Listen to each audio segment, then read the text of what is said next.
Good evening, and welcome back to the Shadows of Drakkenheim. This is the Dungeon Dudes weekly Dungeons & Dragons 5th edition live stream campaign. My name is Monty Martin, running our campaign as Dungeon Master. And I'm Kelly McLaughlin, playing Wilhelm von Kessel, the human swashbuckler rogue, and we're joined today by our good friends. Jill Denitis playing Rudy Whitaker, the shifter Eldritch Knight. And Joe O'Gorman playing Wrath, the Aasimar Warlock. Thank you for joining us once again. If you are just tuning in for the very first time, welcome! We are the Dungeon Dudes, and Kelly and I post new videos every other Tuesday and every Thursday on our YouTube channel, where we cover everything D&D, including advice for players and guides for Dungeon Masters. So you can check us out over on YouTube at the Dungeon Dudes YouTube channel. You can also join us on Tuesday nights when we record the campaign live on Twitch. You can check us out from 6 p.m. to 9 p.m. Eastern Time at twitch.tv/dungeon_dudes. You can also check us out as a podcast, available on all of your favorite podcasting platforms. With that, let us return to the shadows. Drakkenheim is no more.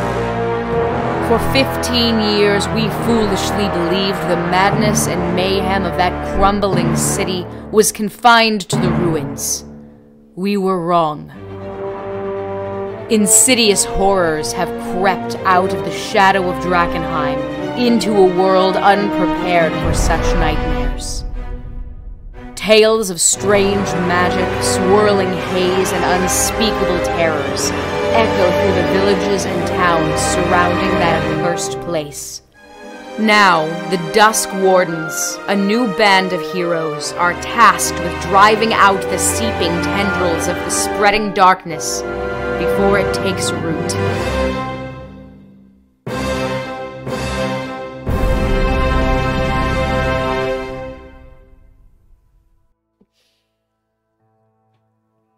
Welcome back to the Shadows of Drakkenheim. When last we left our heroes, they ventured through the strange and otherworldly realm of the Dreamland, crossing through this echo of the mortal waking world to the place of Dreamland that corresponds to Drakkenheim. Their quest to rescue the Druids of Maleki and Charlemagne the Unicorn, so they may secure their allegiance and help against the Countess Constance Kleinkessel. Our heroes, after a harrowing journey through the Dreamland, have arrived in the courtyard, the Dream Echo courtyard of Castle Draken.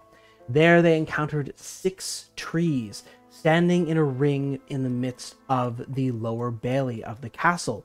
An odd sight, considering the lower bailey is normally a rubble-filled yard, and these are rather out of place. The trees also being each a different species. One a beech, one a pine, one a birch, one an oak, one a willow, and one a, I think, the other one that I wrote pine twice for some reason, so it's not two pines. Maple a birch. fir tree. Yes. Unfortunately, this is an instance where I don't have miniatures for. Actually, no, I do have miniatures for fir trees.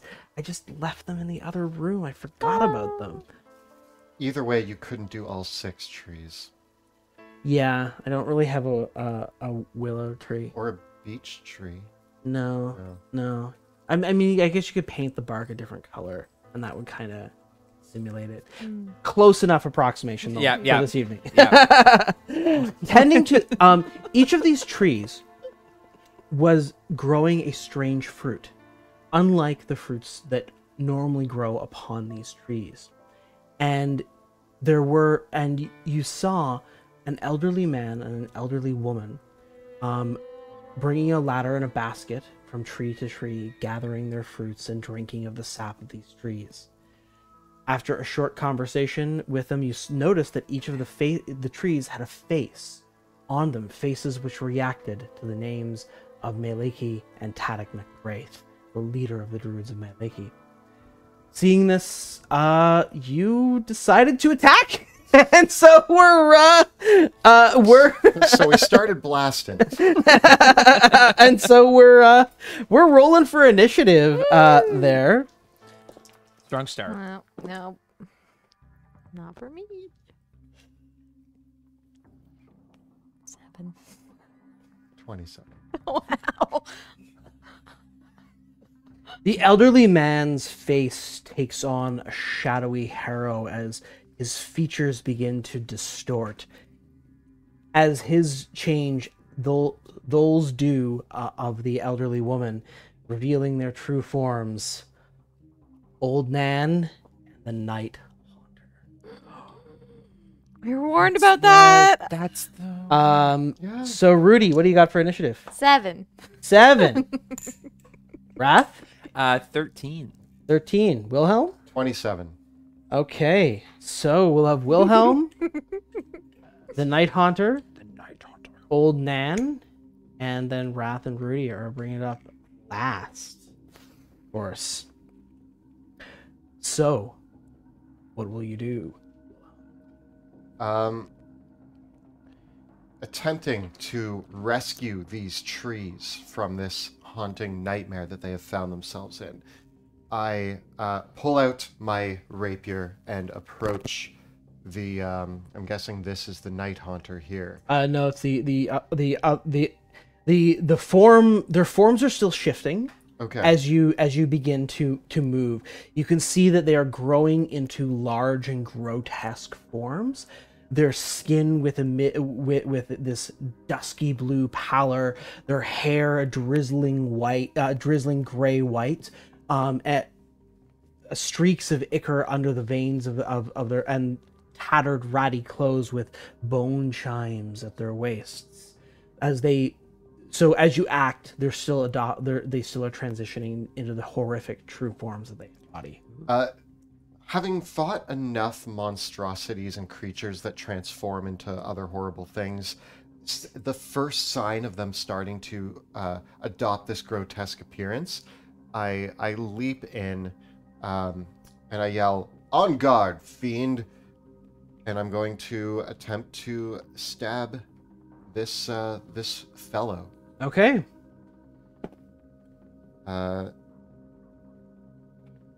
13 to hit.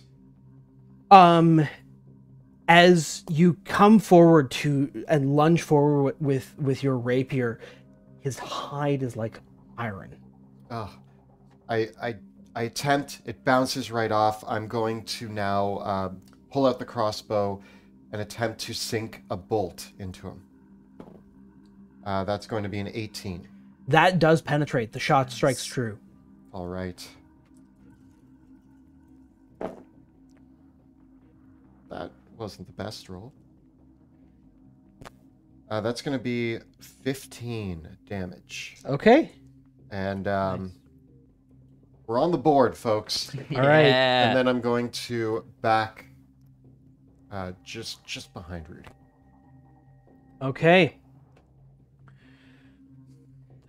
The Night Haunter breathes deeply as his monstrous appearance, like that of a boogeyman from your childhood nightmares, takes shape. A horrific grin that reaches up right around the sides of his face, with long and sharp teeth and eyes like pools of orange, with just a small slit for an iris in the midst of them that seems to shudder and shake. His nose is wart-covered and crooked-shaped, and his hair slinks down on either side as he has this cloak over his hunched back.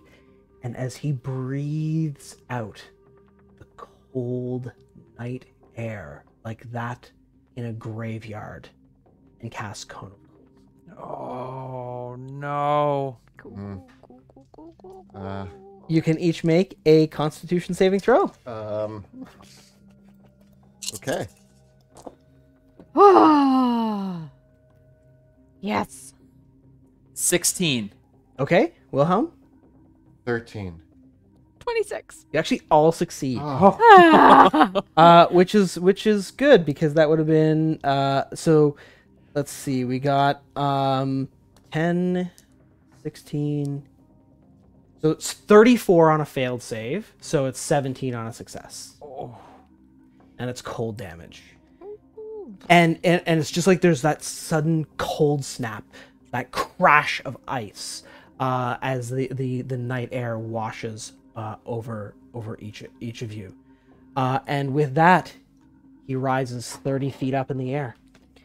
Of course he does. Oh, good. He flies, I say. Flying. Shaking. I've pulled my cloak around. Oh, good. He flies. The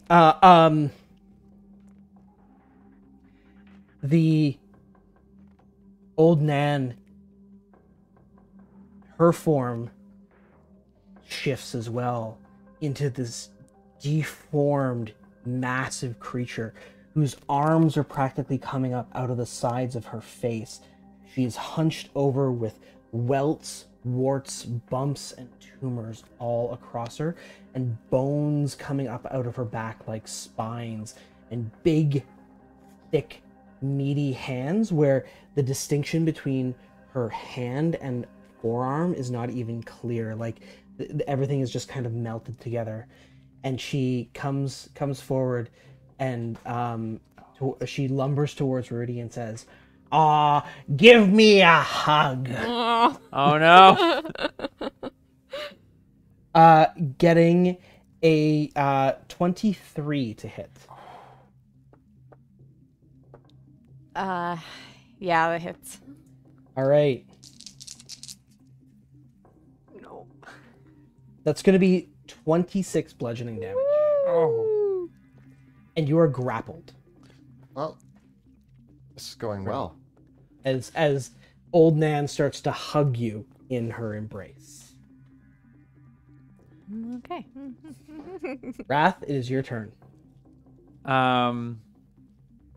Seeing these horrible creatures from my nightmares, I fight back with the only thing I know how.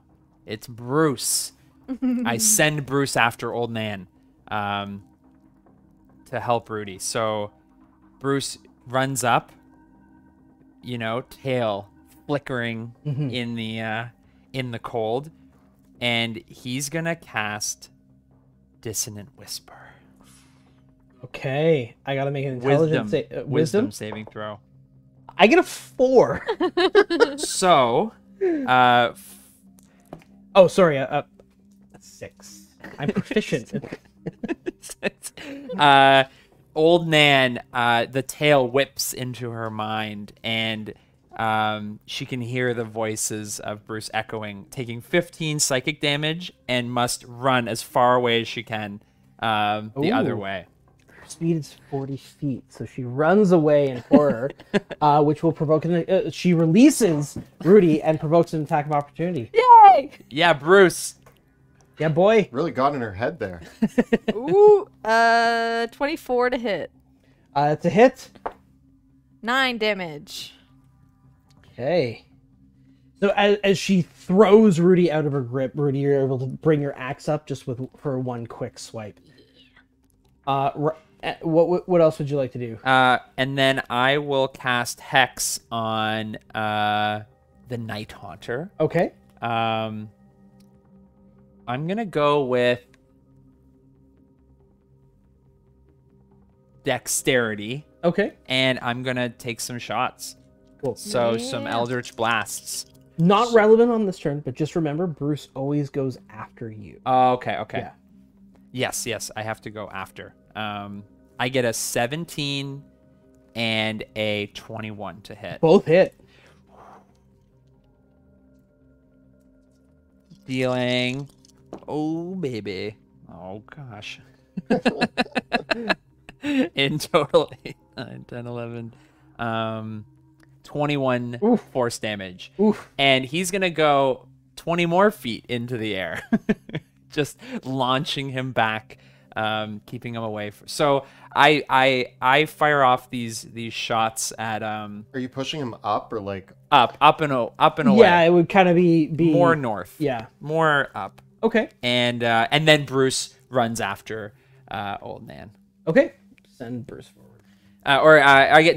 He does his thing. Okay. Like he went after me. Okay. Yeah. Essentially. Rudy, it's your turn. Okay. I am definitely going to Second wind is my bonus action before anything else. Oh, awesome. For 17 extra hit points. I need that. Okay. And then how far up is he? He is 50 feet in the air. 50 feet. Okay. Oops. How far away is She ran 30 feet away. 30 feet? Yep. Okay, I'll go after. Is she frightened? Like frightened continually? Not Or just from that turn? no, that's she just booked it. Okay. With her reaction. Then I am going to run after her. And Houdini's gonna come with me. Okay. And we're gonna take some shots. Yes. 26 to hit. Oh, yeah. You barrel after her as she gets her as the monster comes to her senses, bringing your axes down upon her. Yep. For 10 damage. Okay. And then the second shot. Whoa. 11 to hit. No. No. No. Oh. And then that's it. Okay. Well, we head back up to the top with Wilhelm. Holding with rapier and crossbow in hand, I put my crossbow back on my belt and pull out a health potion. And I down that health potion Smart. valiantly. Smart. Greater is 20. Mhm. And then I am going to move away from wraths that were not both in the same general area in case of area of effect spells. Okay. I say spread out and strafe to the side. And I'm just standing there. Yeah. Huh? Okay.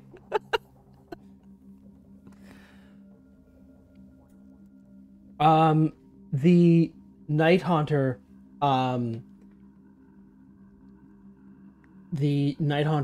flying in the air, reaches to his belt and produces a small bone and weaves and plucks from the air a thread of midnight, spinning it around him, casting darkness upon the bone. He is surrounded in magical darkness. Oh no. Where'd he go? Oh. Is he still there? It got really dark. Yep. So darkness emanates around the Night Haunter now. And he will fly 30 feet straight down. So he's 20 feet off the Yeah. ground. Yeah. Math. Math. On the other hand, the old Nan turns to you, Rudy, and says, "Oh, come back for another hug, did you, darling?" And she's just going to start her massive claws, and her jaw opens up to bite down upon you. Oh no. It's horrifying. She gets 3 attacks in. I get an 18, a 16, and a crit. Oh no. I'm gonna shield at least the 18. Okay. The crit, though, is gonna be double damage. So, the crit is gonna be a oh, no, it's okay, I guess.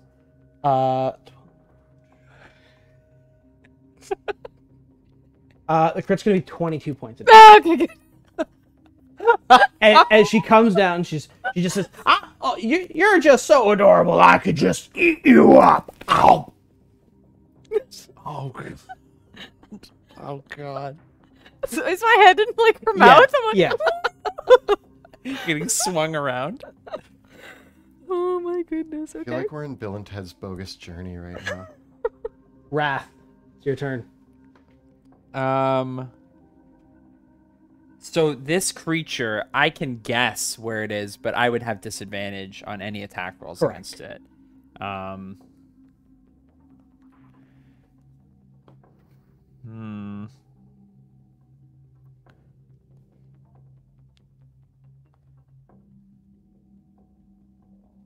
Man,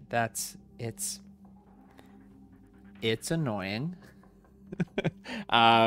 So I'm going to turn my attention to Old Nan and begin pelting her with I just turn and start firing on on her with Eldritch Blasts. We're not going to talk about that one. That one. A 17. That will be a hit. Oh my gosh. Beam crashes into her monstrous form. 9 damage. Okay. Man, I haven't rolled above a 3 on my d10s. Have you tried rolling better? That's where it's going wrong. And then I send Bruce barreling in to catch up. And Bruce reaches into her mind and casts Mind Whip. Okay. Against her. This time it will be an intelligence saving throw. Well, that one I'm not proficient in. So that time I get a big old 5. So 11. Oh yeah, 22 Oh, psychic her damage. mind is whipped and wrenched. And you see the agony in her face, her horrific face. And can't take a reaction until next turn. And on her next turn, she must choose a move, an action, or a bonus action. And I'm going to keep my distance from Wilhelm, and start to slowly move back from the magical darkness. Okay. Rudy. I am going to use my bonus action to Misty Step just for a moment behind this tree. Okay. Oh, if it helps, she can't take reactions. So she can't provoke opportunity attacks, depending on what you want to do. Then I will not Misty Step, and I will run away. She is behind this she is tree. subdued. So I'm not going to waste my Misty Step, but I really need to heal, so I'm going to take a greater healing potion. That gives me 20, and then I'm also going to, as my bonus action, shift into my wolfy form and gain 11 temporary hit points. Everybody's just changing.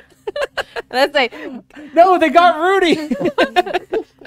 they say, give me a second, I gotta also turn into the thing of nightmares. Just let me shift my appearance here. You're doing it behind the tree too. You're like, I'm not ready. I'm not ready. Gotta put my face on.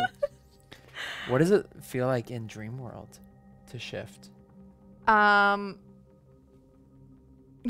I feel like I am...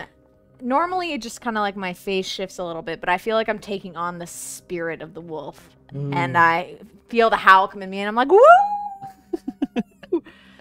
I'll be out in a second.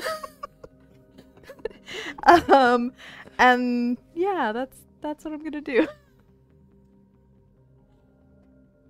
All right. Wilhelm, it's your turn. As all of this commotion is going on, and I've seen this inky blob of darkness appear before me, I take my crossbow off the belt again, and I line it up, and I'm trying to find the point right in the center of this inky blackness. I'm going to use my bonus action to do steady aim, Okay. and I'm going to take a shot. I'm going to try to knock that darkness right off of this guy. That's going to be 20. It's a hit. Oh.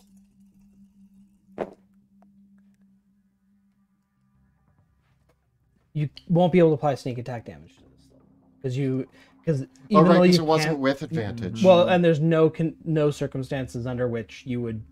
He's not beside an ally. And he's Yeah, not, you're right. Yeah. Well, okay. Well, that was a 6. That's Good shot. That's going to be 11 damage. Okay. I was hoping to knock the concentration right off of him, but it's going to be harder than I thought. He keeps his concentration. Ah. I fire into the darkness, and I don't know if I succeeded at anything. And I realize the futility. The darkness bristles for a moment. Did the shot come out the other side? No? Then I think you're... There's also a tree in there. Oh, yeah, true. Yeah. I may have shot a druid. Clipped a druid. And then I turn, and I'm going to run up this tree.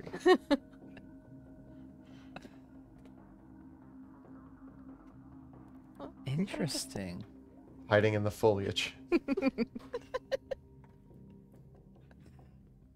You know it's a bad thing when he gets this measuring. He's gonna measure. Okay. The orb of darkness hovers over the raft, Oh no! floats down, Uh-oh. and from the orb of darkness comes a slashing blade Where's it coming from? out of the darkness. Oh! Like a scythe. With advantage, I get a 22 to hit Oh, yeah. on the first attack. Oh, and then I'm gonna impose... Okay, so the first one comes in, and then I'm gonna entropic ward and try to disadvantage the second attack. Okay, so I rolled the second one with advantage already, and I rolled a 19 and a 20. So because I rolled 2 dice, what I'm going to do is I'm going to roll d6 on a 1, 2, or 3. I'm going to go with the 19. On a 4, 5, 6, I'm going to go with the 20. You're lucky. So you're so lucky that you only got hit twice. Yeah, instead of hit and crit. Oh! Oh!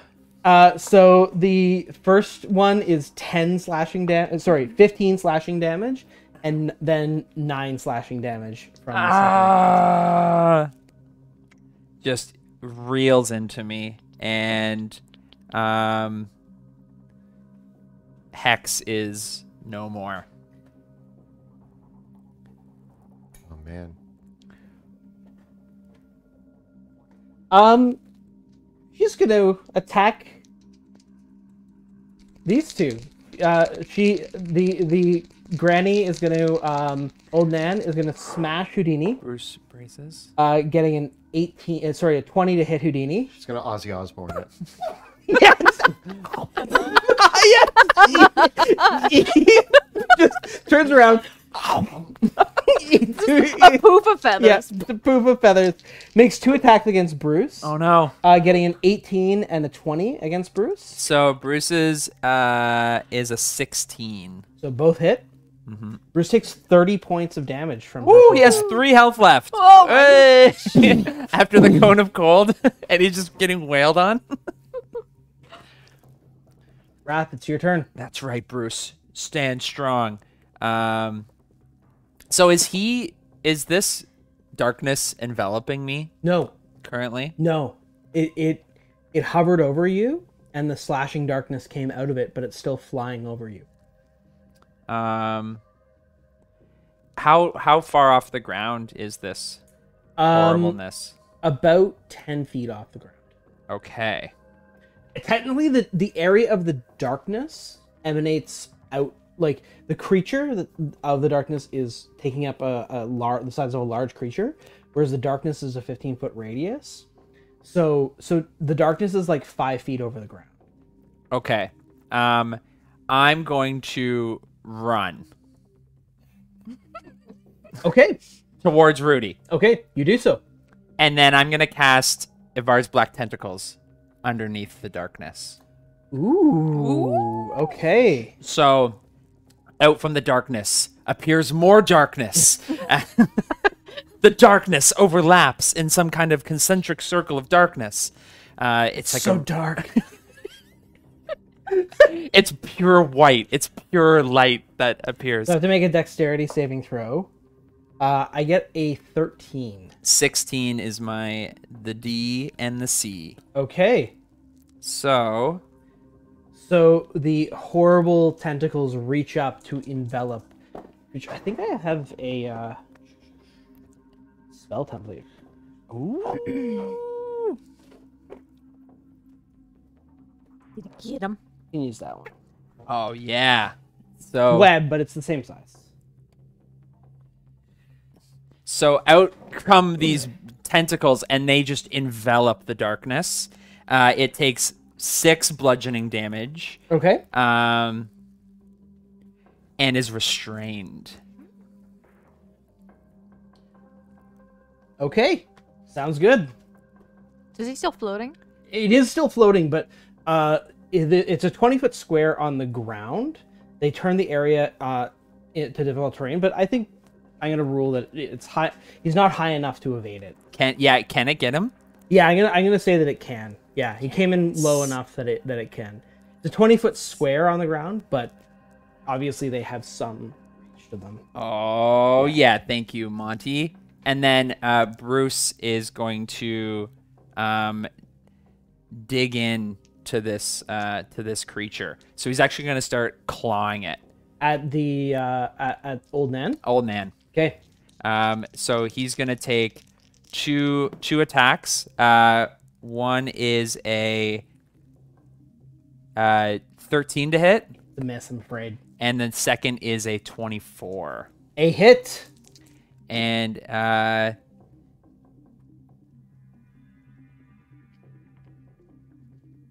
8 cold damage and 6 slashing damage. What happens? So Bruce, after getting bitten and mauled by this creature, lashes out in like a rage that we've never seen before, and it just grabs into the neck of the creature and smothers it, like while shoving tentacles down its throat, and its tail like wraps and grabs pieces and holds it, and it just starts to devour its prey. And it's Terrific. awful. Wow. Turns out that Bruce is the scariest thing here. All right. Old Man is destroyed. Rudy. We're all just... And I'm a little taken back by what I just witnessed. And I say, I mean, if Bruce can be scary, then so can I. And I cast Enlarge on myself in my wolfy form. Big Wolf Rudy. Big Wolf Rudy. And what I want to do is I want to... Ooh, how far away am I actually? Can I do the... Oh, there's the 30-foot. I can get to the edge of that. Can I jump on him? He's an orb of darkness, but he's a restrained orb of darkness. So yeah, like you can jump, but the jump isn't going to give you any extra speed. You'd need to either take the dash action to close the distance and thus enter the area of the black tentacles.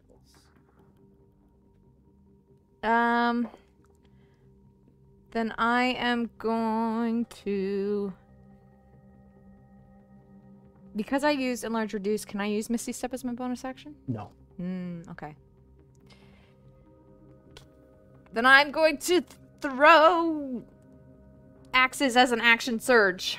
Okay. Yeah. Because he's restrained, that negates the disadvantage.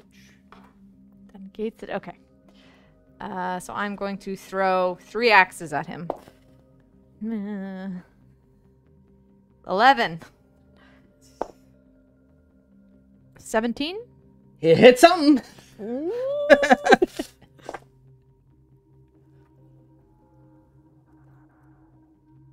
12 damage. And Nice. Okay. yeah, bonus action to throw another, which misses. The darkness shudders, but remains.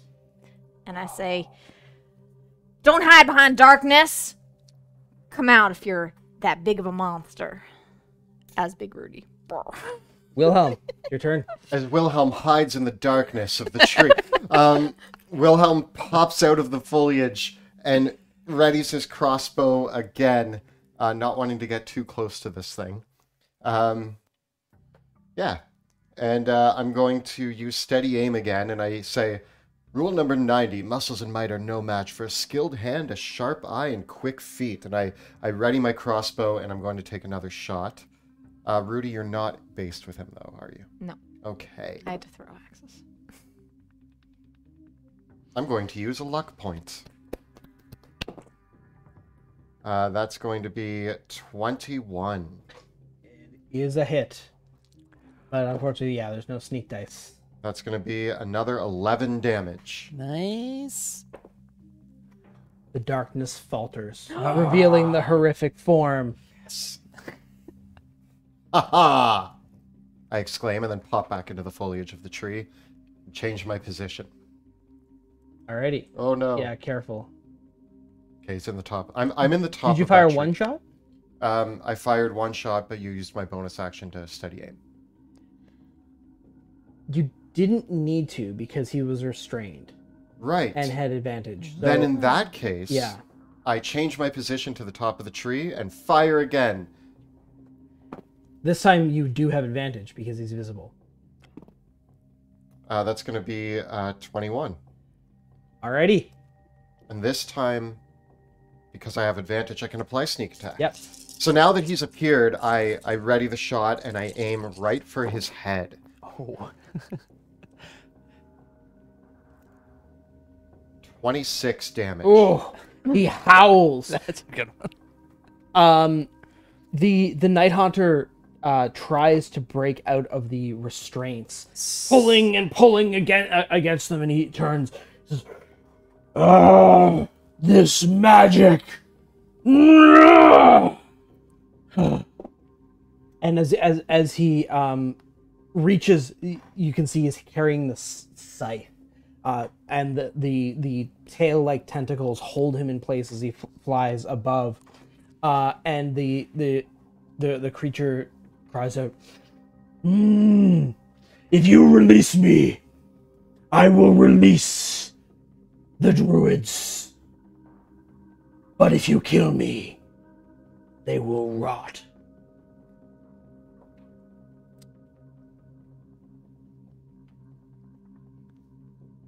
I mean, that's a good deal. I think it's a good deal, boys. Bruce slowly walks over to him, keeping his distance, and the tentacles are going to revert back into the ground. I'm going to dismiss the spell. Okay. The creature, as he falls back to the ground, he reverts back to the form of an elderly man. He says, "Oh, no way to treat an old man. You murdered my wife, but you can take it and choke on these fruits."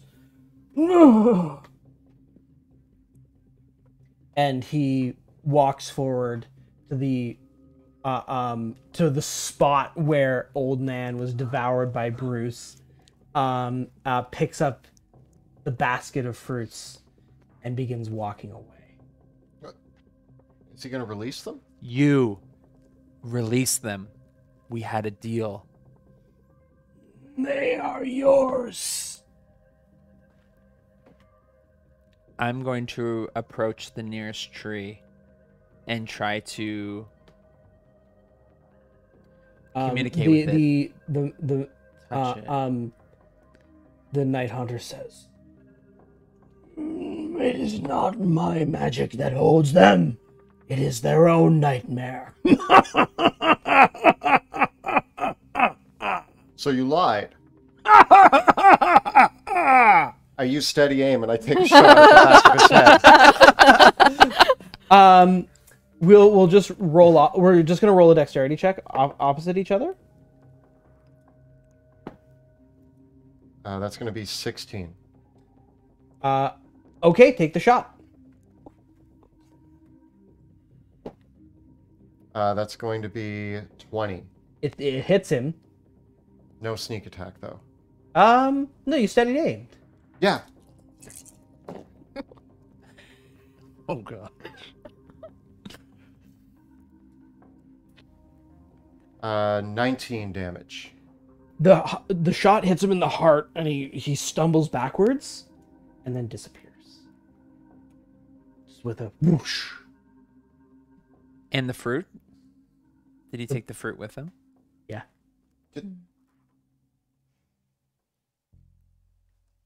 Did I get him? I think he got him. Might not have killed him, but who knows?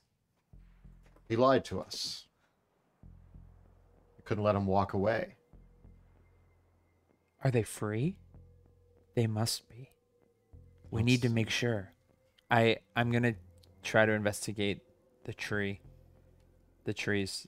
The trees each have a face. Their eyes are closed, and there's a look of anguish upon each face. Which tree would you like to approach? Let's go with the.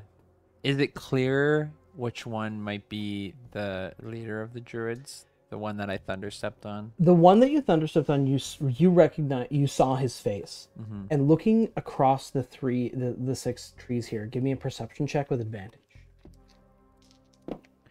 19. None of these bear the face of Tadek McRae. You see faces that are vaguely familiar looking to some of the surviving druids that you saw in the barrows. Amongst them are the face of an elf man, a dwarven woman, a gnomish woman, an elven woman, and then 2 human men. So you recognize these as some of the other druids that were around.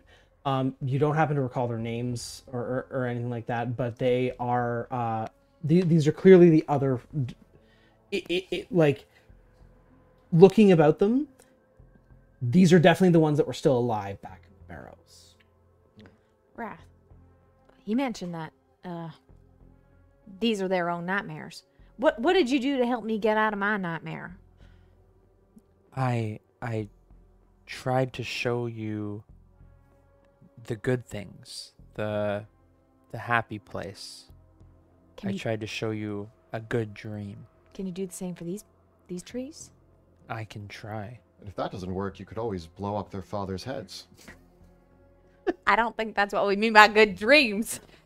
No, probably not a good idea in any circumstance. It's just an accident, and I thought we had moved past that. But you were really difficult to shake out of your nightmare, so we had to do something. Yeah, I was trying to we're past save it. you. It doesn't feel like that. Trying to focus on the magic here as the most able spellcaster. I'm going to try to do like a mind sort of meld thing. I'm going to try to place my hands on either side of the face of one of the trees and attempt to, using my awakened mind, try to talk to it. Okay. Which would you like to approach? Let's say the birch. The birch tree? The birch tree is the elven woman. And I'm gonna place my hands on either side of the birch tree, on either side of the face, and I'm gonna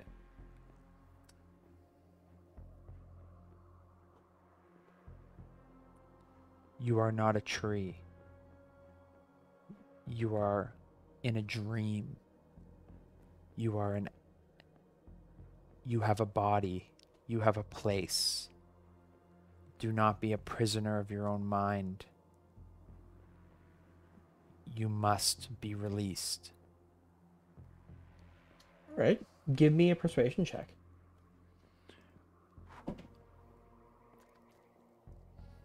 Ten.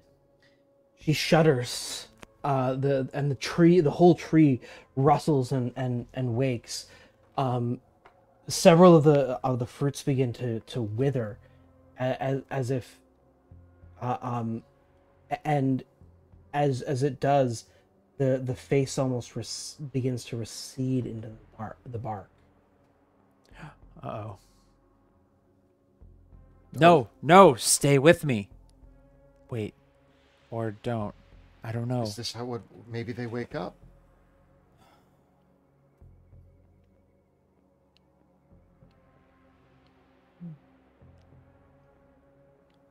Rudy, Wilhelm, would you like to try anything?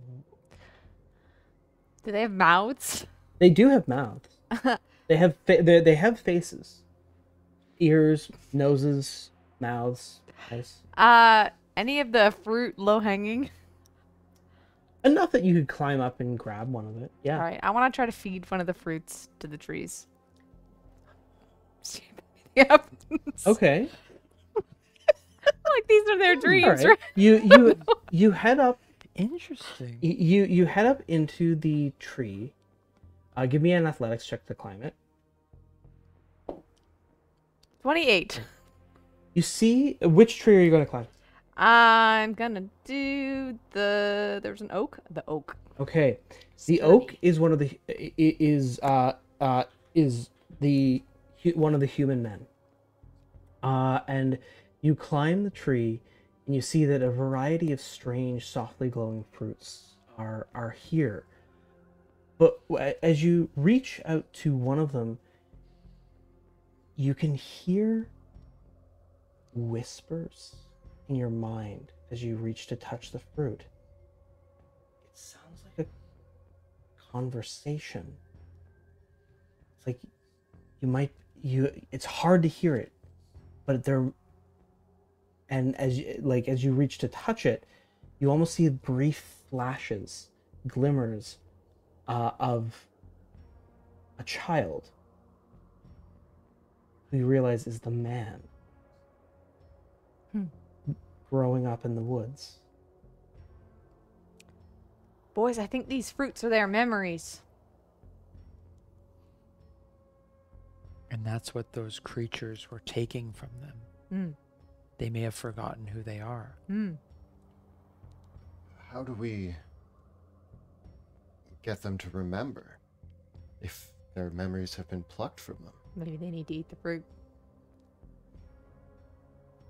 I mean, I was going to feed this one. I just think if we're going to give him back his memory. You had said that the Night Haunter, when he disappeared, he took the fruit with him. He took a basket that had some of the fruits in it. Are there any, like, lying around from their gathering? Give me an investigation check.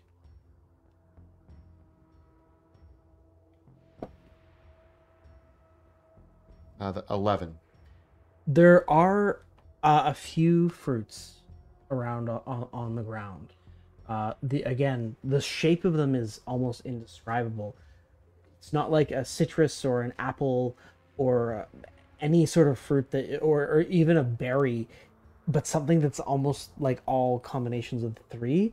Some of them are slightly discolored. Some of them are cold. Some warm. Some and each of the fruits almost has different hues to them. That although they all come from the same tree. I'm going to approach one of the fruits on the ground that is no longer hanging from the tree. Does a similar thing happen when I reach for it? Yes, this one is a deep blue, and as you reach for it, give me an insight check. That's going to be 18. Which tree are you in front of? Let's do the fir tree. The fir tree. This is the dwarven woman. You reach for the fir tree. You see, and you reach for the memory. You feel in your mind the scene of the dwarven woman standing by the mountains. And there's a feeling like of betrayal, of abandonment, a feeling like one can never come back. This is not a happy memory. I don't want to force, but I mean, sometimes the sad memories are the most important to remember and could be enough to trigger an awakening. I'm sorry if this is painful, and I'm going to. Can I pick up the fruit? And I'm going to take the tree, and like not force it, but like gently hold the fruit to the tree's mouth. The tree eats the fruit, and there's a sharp opening of awareness, and the the dwarven woman speaks words in Dwarvish. Do any of you understand Dwarvish? I do. She's clearly reliving the memory in the moment. She speaks of, and you hear like one side of this conversation where she seems to be recalling her banishment from the dwarven holds. Am I okay? So I speak Dwarvish. I'm proficient in history. Am I able to like piece together enough to like almost try to take on the other side of the conversation? You speak Dwarvish and you're proficient in history. Give me a history check with advantage. 20. You know that amongst the dwarves, one of the cruelest punishments is banishment. It is like death. And so, whatever this woman has done to deserve this, it also seems piecing, like from what you can piece together, a dwarf amongst the druids is odd. I think I can help. And I'm going to take on the form of Tata McGrath. The face and the body. And I'm going to stand next to you. With him standing next to me, I'm going to be like, so seeing the tree's anguish, reliving this memory, I put a hand on the bark of the tree and I say, "You're with friends here. You've been accepted. You're one of the druids of Maliki now. You have a family here. You are welcome." As you speak the words, there's a shuddering in the tree, and the leaves pull. Again, this is the fir tree. So the needles of the pine pull themselves back in, and the tree recedes back, leaving only the form of the dwarven druid. She shudders awake, and she says, "What happened? Where? I'm still in the dreamland. You are the first we've freed. We've come here. We followed. We went into the burrows of Maliki. We were sent by. Who were we sent by? A spirit? The spirit of the tree. A spirit of the tree sent us to save you. Nula." Yes. I'm gonna Show change him your back. amulet, I say from the top I'm of gonna the tree. change back to. I don't want to be Tata. I hold up my amulet. We were seeking Charlemagne and also to help you. That's Scory's. That's Signy's sigil. Yes. Some of the druids did not make it. She turns to look at the others. We must help the others. Can you help us help them? I think I only have some magic left, but I can. Well, what we did to you, we could probably repeat with them, but with you being present, it may help draw them back quickly. Can we try to repeat the process? Yeah, she introduces herself. She says, "I'm called Stoneheart. It's a pleasure to meet you, Stoneheart. I can." What did you do? And you recall the process. You know these people more than we do. With each, you are able to find a key memory amongst them, and with Stoneheart's help, restore each in turn to their dreaming forms. As you do, Stoneheart recalls, "That creature, where did it go?" The one that was stealing your memories. Feel There's like a gap here and there in thought. I would like to say I fatally wounded it, but it disappeared in a flash when I got my final blow in, and I'm not sure what state it's in now, or where Came it's upon us, whispering nightmares to us. One by one, whatever it did, it overwhelmed our sense. Here in Dreamland, one's form is what one believes oneself to be. And for us druids, with our connection to the land, to the earth, it seemed that it warped us, convinced us that we were of the earth.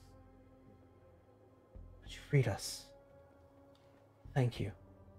Rule number 36, give credit where it is due. Rudy, thanks for suggesting the fruit. I thought it odd, but it was the best course of action. I mean, I figured that this fruit must be something special, so if anything, to bring back something, I'm glad it worked. Me too. I think it was a team effort, though.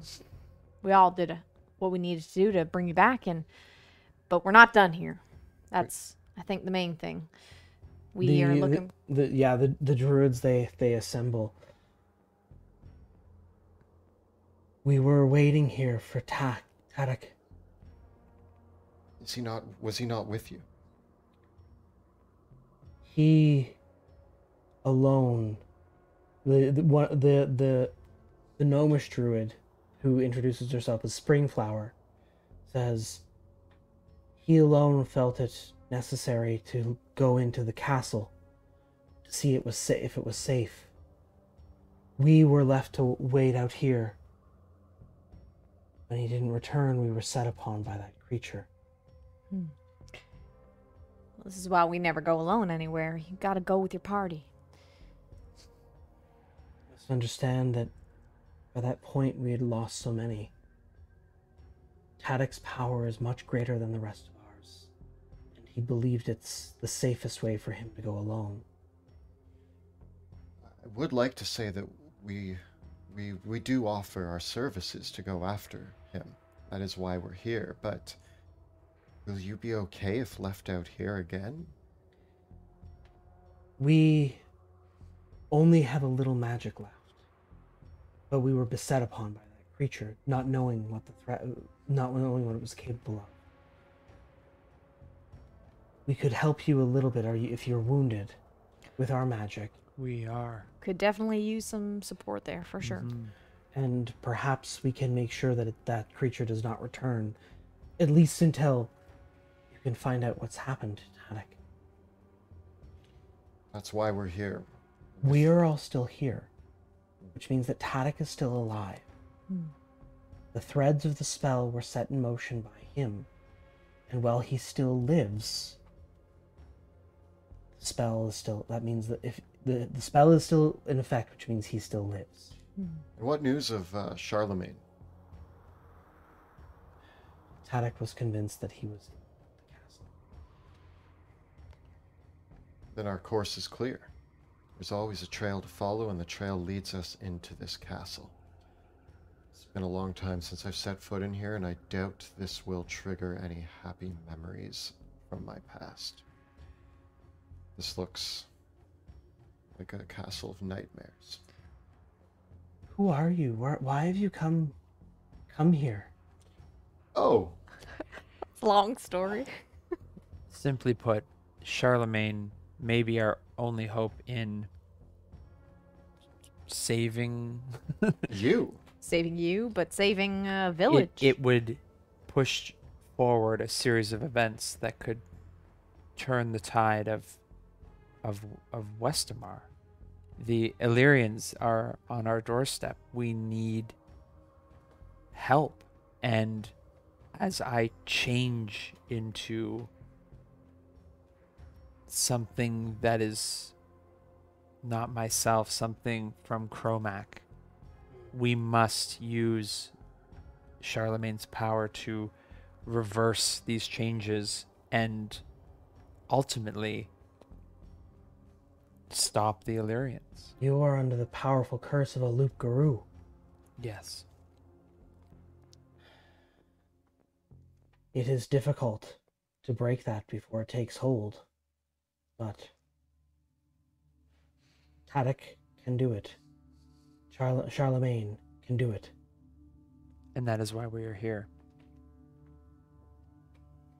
You have good friends. The druids can use their magic to restore your hit points. To Dreamland full. Yes, to Dreamland full. We don't have time to rest, do we? Do I lose my temporary hit points, or do I keep those? You keep those. Yep. The druids, in doing so, you do gain the benefits of a short rest. Short rest? Yeah. Ooh.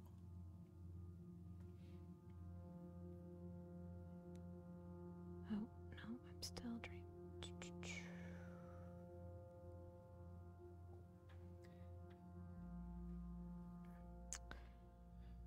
Wrath. Well, I guess you have a bit of your magic back. Feeling good? Feeling good, feeling All good. right. It's no small thing, Stoneheart says, but for what it's worth, if we return to the Barrows, we could escape on our own. If something's deeply wrong with Tadek, we can at least unravel the magic back of the Barrows and return back to the waking world. Then is it best that you head back there now? If you want us to be able to help bring you back as well, we will need to be here too. Okay. I believe it's best if we all stay close.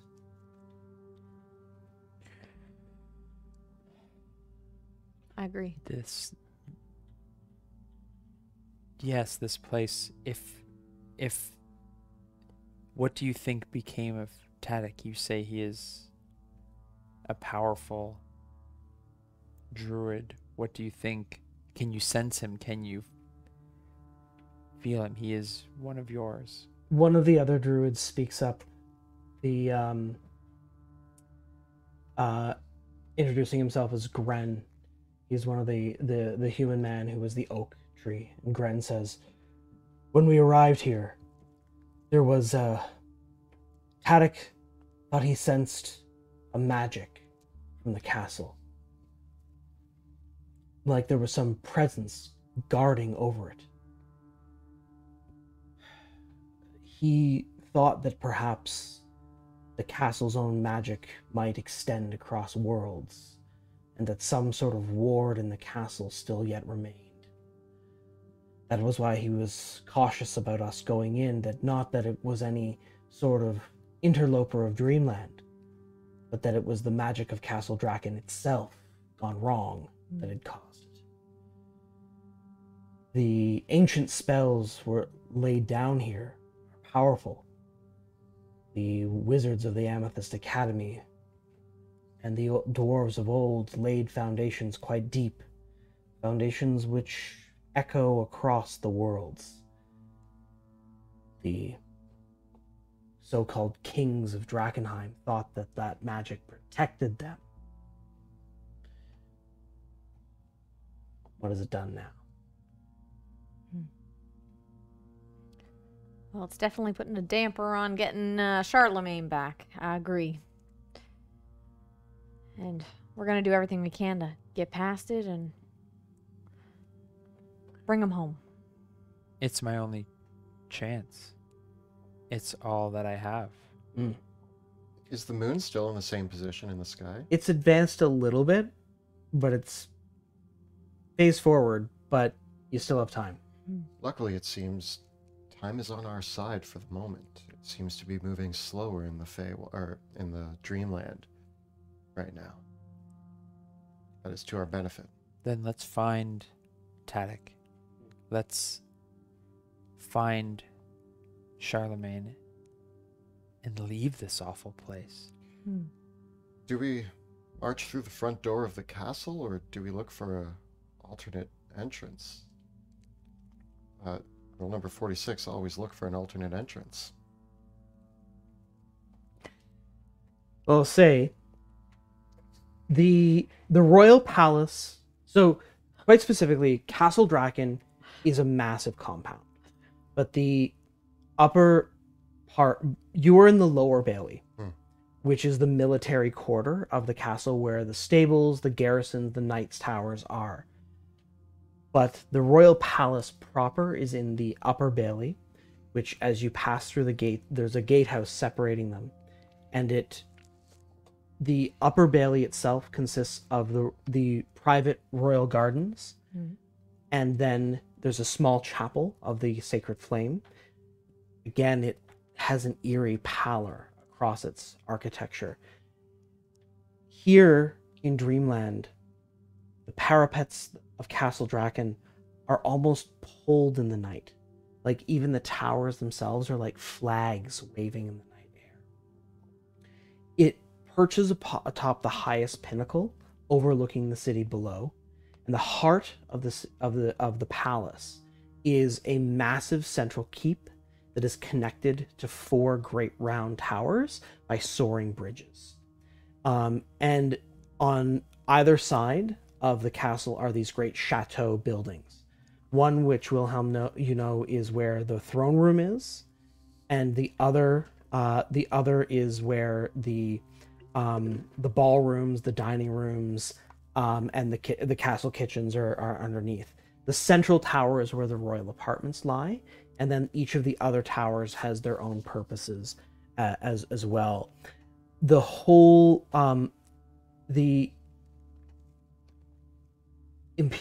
building has, again, this strangeness to it. In your memory, you remember this imperial building that is decorated with overhanging balconies, flying buttresses, and tall arched windows. But here it is choked by ivy vines reaching up the sides of the walls, and the whole castle shudders in the night air as well, as if it's not wholly here. The main entrance is a fortified gate flanked by squat square towers, and engraved onto the heavy iron double doors is the sigil of House von Kessel, which is the sigil itself being a castle flanked by 2 dragons rampant. And then there's this big circular rose window. But the whole thing, the glass is shattered, vines choke over it, and instead of the sigil of the von Kessels, it is a strange scene of manticores and other mythical creatures over the doors. It seems to reverberate and shift and change between different markings. I don't remember that being like that. I'm actually going to turn. Bruce is still around, right? Mm-hmm. I turn to Bruce. I resummoned him. He's looking healthy. Good. I turn to Bruce and I say, I remember mention of thin places in the past. Is what we're experiencing right now being on the other side of one of those thin places? The cat wags its tail with interest and excitement and says, "Here. No, this is no thin place. This is a tear in the page. Well, that sounds You worse. think you walk... If a thin place is one where there are cracks in the walls, this is a place where the walls are broken, the windows unshuttered, the doors blown off their hinges, and a weeping fool walks about, trying to hold the door shut, whilst the hinges flap in the air." Who's the weeping fool in this scenario? Is there someone inside? Or is that like a metaphor? Someone, there is a presence,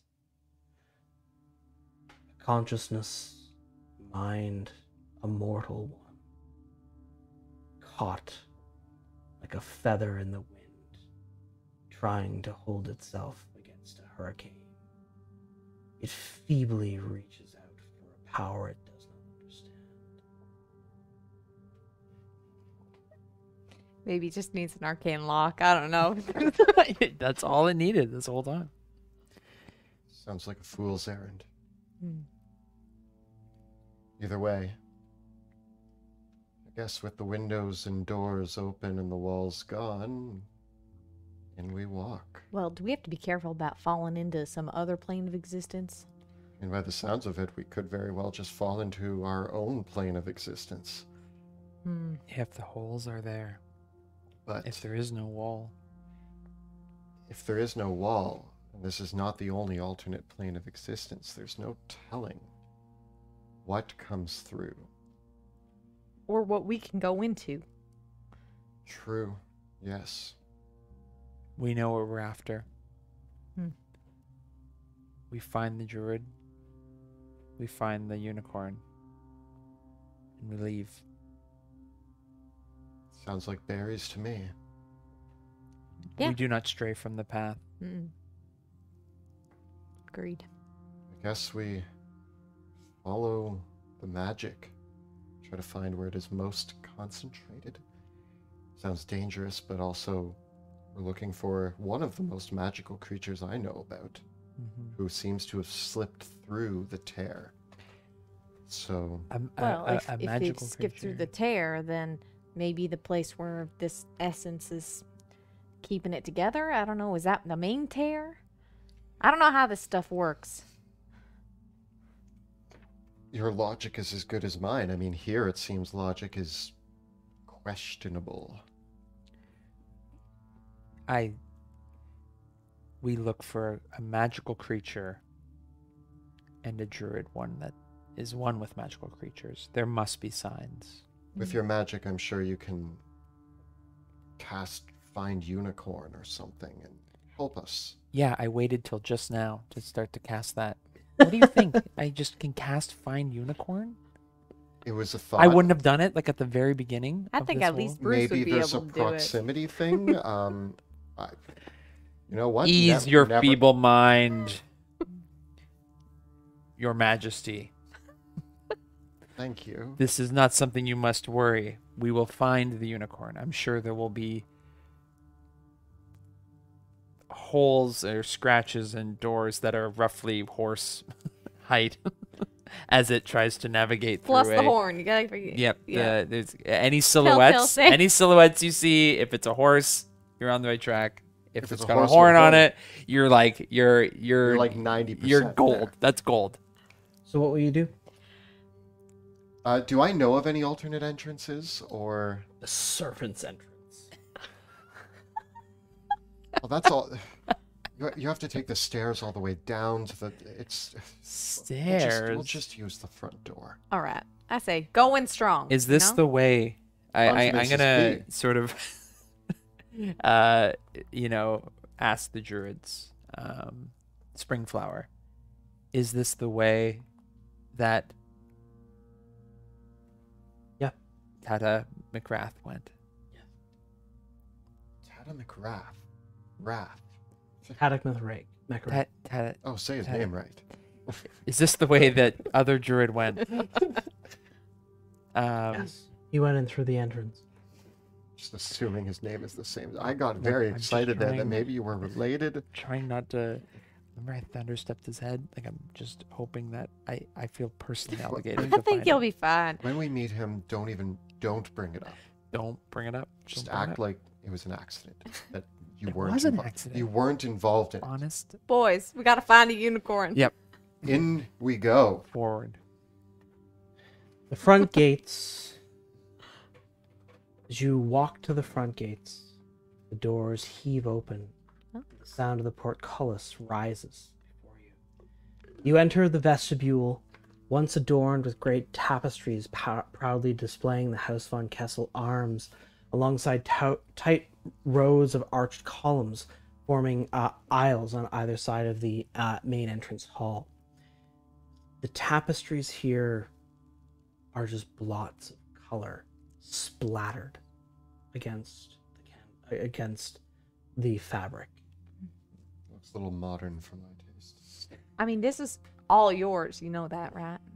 Mr. Royalty. We're in the dreamland. This is not mine. No, this is yours. All of the planes of existence, all of the different.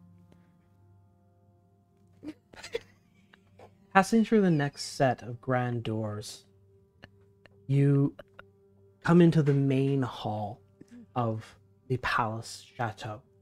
It stretches back, and Wilhelm, to your memory, this hall stretches straight back to where the imperial stair is on the other side. Through that chamber, the imperial stair then connects directly to the throne room, but also you could take that passage up to the royal apartments. On either side of, there's sets of stairs on either side of the entrance, on either side of this hall. The hall itself is roughly 20 feet wide and 40 feet high, and all along it are statues of the previous monarchs and heroes of Drakkenheim. All of them, though, are misshapen here. The artwork that adorned the frescoed ceilings and the walls all still is like nothing it ever was when you once walked these halls, Wilhelm. Instead of great, grand, heroic scenes of victorious battles, great coronations, and mythological scenes from myth and legend, the scenes painted here are disturbing washes of color, strange faces in angular forms, are arrayed in sharp angular strange faces with sharp angular features, and their eyes, nose, and mouth and ears placed in the wrong parts of their faces. The bodies often have additional limbs or are twisted in some way. Many of the images here, some are normal in their forms, but abnormal. Either they're standing upside down or backwards, walking and holding awkward poses. All are misshapen like canvases seen in a dream. It feels familiar, but wholly different. I have no memory of this place. You know, Wilhelm, that this hallway, the doors flanking this hallway, enter into the grand ballroom on one side and various dining rooms. The castle has about half a dozen dining rooms. And sitting rooms laid out in this main chateau hall, and then the stairs would lead down to the servants' quarters, kitchens, wine cellars, and storage. I should be able to help us navigate this castle, although with the way that the imagery here is twisted, I can't guarantee that all pathways lead where I expect them to. Strange motes of glinting light hang in the air like dust kicked up from someone opening an old cellar. The light is dim and eerie, and there are thick vines that stretch across the floor. As I move down the hallway, can I hear, like, other than the crunching of our feet, I'm actually going to get us to stop. And I'm going to listen. Do I hear any sounds, anything? Make a perception check. 19. There is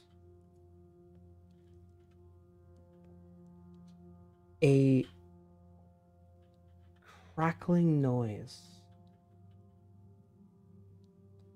A crackle. And a tick.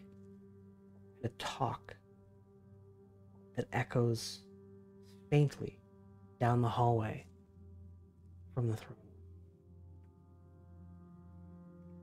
Does it sound like the normal sounds of a clock, or is it more abstract than that? Like a broken clock, if anything.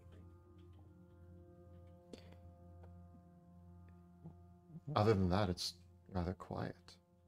What about signs of did he leave any clues? Do any of these doors look The doors to each room are open, and you can see into the dining rooms, the sitting rooms, and the grand ballroom. All are abandoned and empty. The grand fireplaces are not lit, and each looks as if the castle had been abandoned for 1,000 years. And you said there were vines coming from one particular area? All over. All over. Yeah. I don't really have any basis for this, but I do get a feeling that, I mean, that tick-tock is coming from the throne room. If you want to talk about a representation of power, I don't know about magical power, but I think we should check the throne room. Is it straight ahead? Yes. That'd be a good place to start. I mean, it's Would you just be down at able the to? end. Can you sneak ahead and?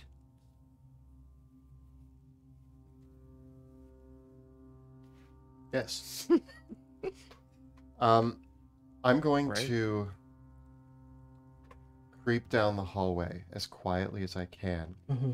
towards the throne room, like checking my surroundings as I go, and eventually try to make it to the door to the throne room. As you leave, I go, you, good luck, Your Majesty. I'm gonna cast guidance on you. Okay. You proceed from the chateau halls into the throne room antechamber, the imperial stair.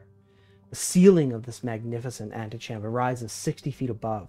The top is bordered by arched windows that allow natural light into the chamber. There are two sets of broad marble steps with pillared banisters, which wrap around the room and converge at a central column balcony that is 30 feet above the ground floor. There are golden double doors that are tarnished by time, etched with dragons rampant, that are at the that are set above at the balcony and below. Again, Wilhelm, you know that both sets of doors leads into the throne room. One leading into the balcony level around the throne room, the other leading into the main level. There are landings along each staircase, one leading to what is called the stair tower, which one must take to get up to the royal apartments and the other towers, the other leading to the conservatory tower. As you come into the chamber, give me a stealth check. I get a D4 from your... As long as you do it Guidance? within a minute.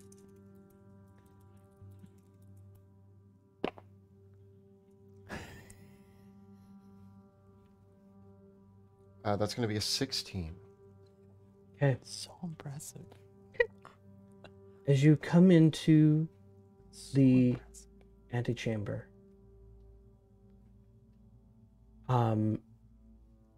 there is a voice.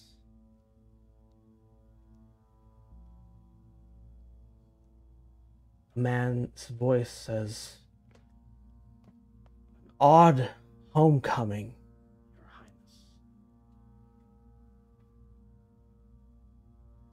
Highness."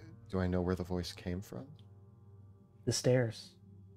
I look over to the stairs. I kind of freeze in my tracks, thinking I'm being really sneaky. And I There's a- slowly turn. There is a thin and slender man, garbed in the attire of a high courtier, with thinning hair and and a hooked nose. You recognize this man. It is Johann Eisner, the royal steward. Johann. There's something insubstantial about his form. As he steps down the stairs, wisps of shadow flutter at his every step, and his form is somewhat insubstantial. Is this another nightmare? Are you a bad dream? Says, this is very much a nightmare. But if you wonder if I'm a figment of your mind,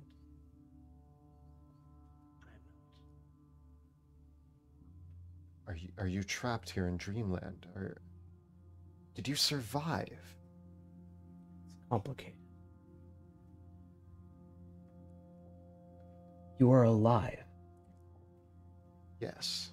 I've been in hiding. I've been keeping a low profile until things have now been put in motion that I don't think I can undo, but the time is coming that I might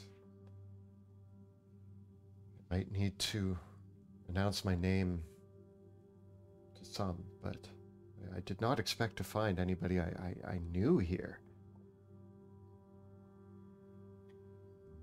I mean, to your knowledge, he died in the castle, Yeah. right? Like, Well, that's what I yeah, mean. Is I just assumed everybody I would come here to ghosts and nightmares. No, he kind of stops for a moment. Are there others with you? yes, I've brought two friends with me. We're here looking for unicorn. You need not worry. He was about to speak as you said you're here for a unicorn, and he says, "You're here for a unicorn, Charlemagne." Yes.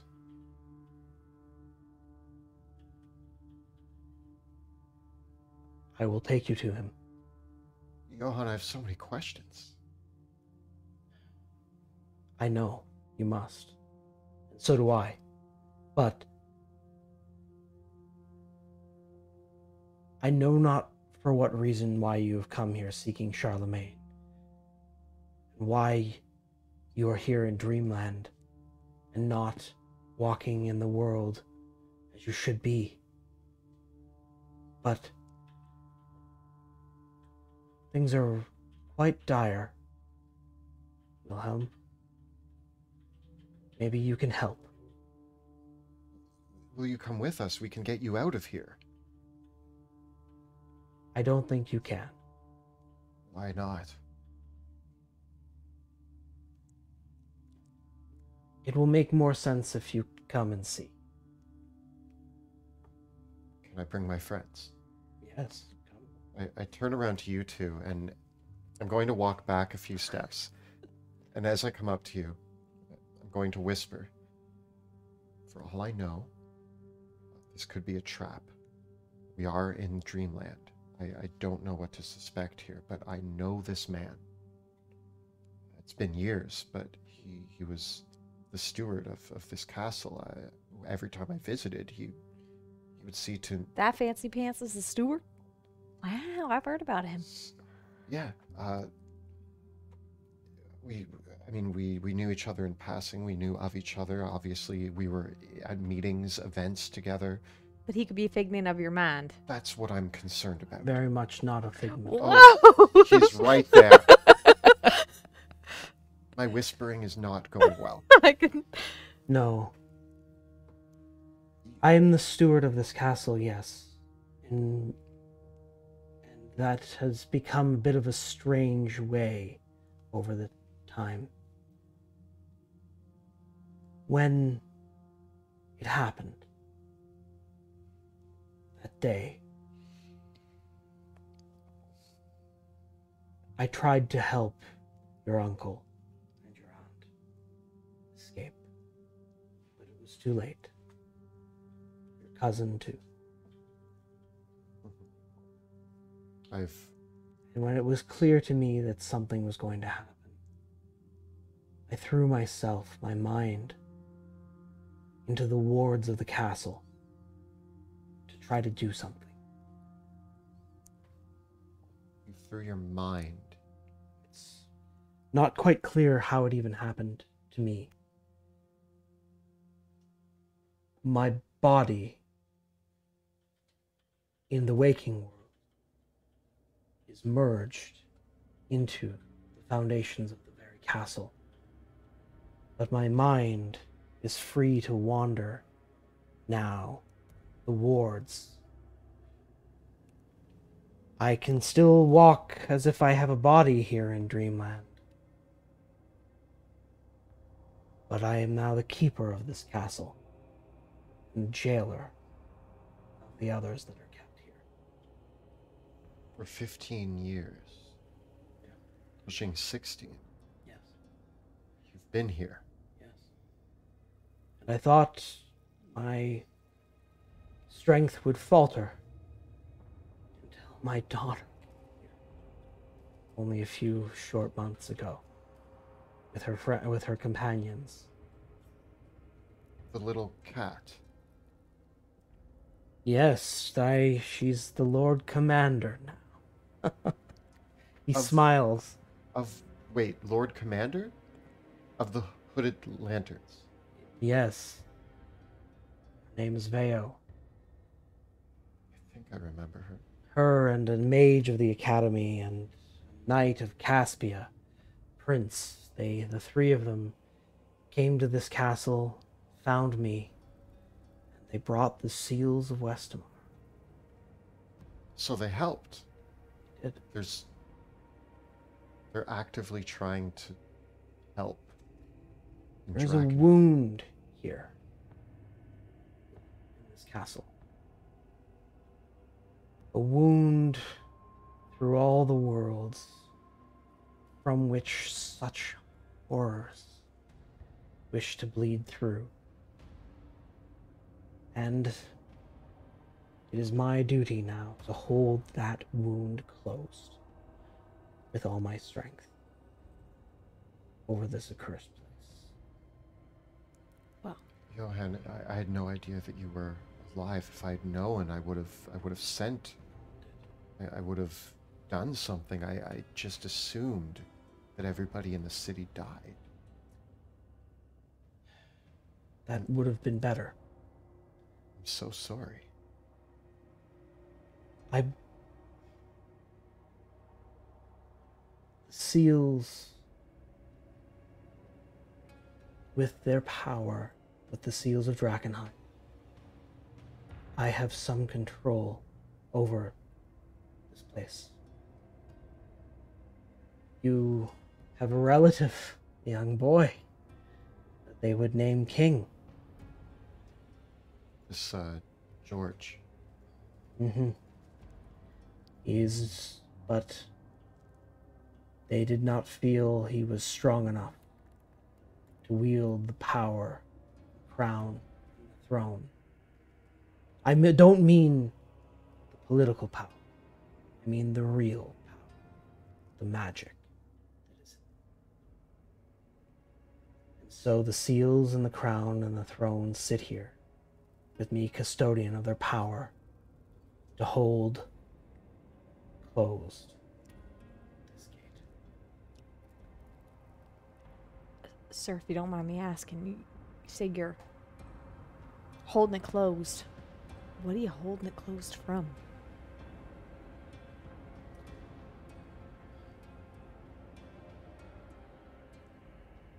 I believed it was like a mind, but it feels more now like a rushing tidal wave bursting through a dam. I feel like I am pushing up against a great wall and a hurricane is blowing against it. Like I am pressing down feebly against a bursting volcano. But you are holding. Yes. I am. And it was then that, well, you should see what has happened now. He leads you into the throne room of Castle Draken. The throne room is a sovereign and grandiose chamber, vaulted 60 feet above, ringed by magnificent columns supporting a stately balcony halfway up the height of the room. Throughout are countless detailed architectural ornamentations of gold, inlaid with emeralds which accent intricate painted murals.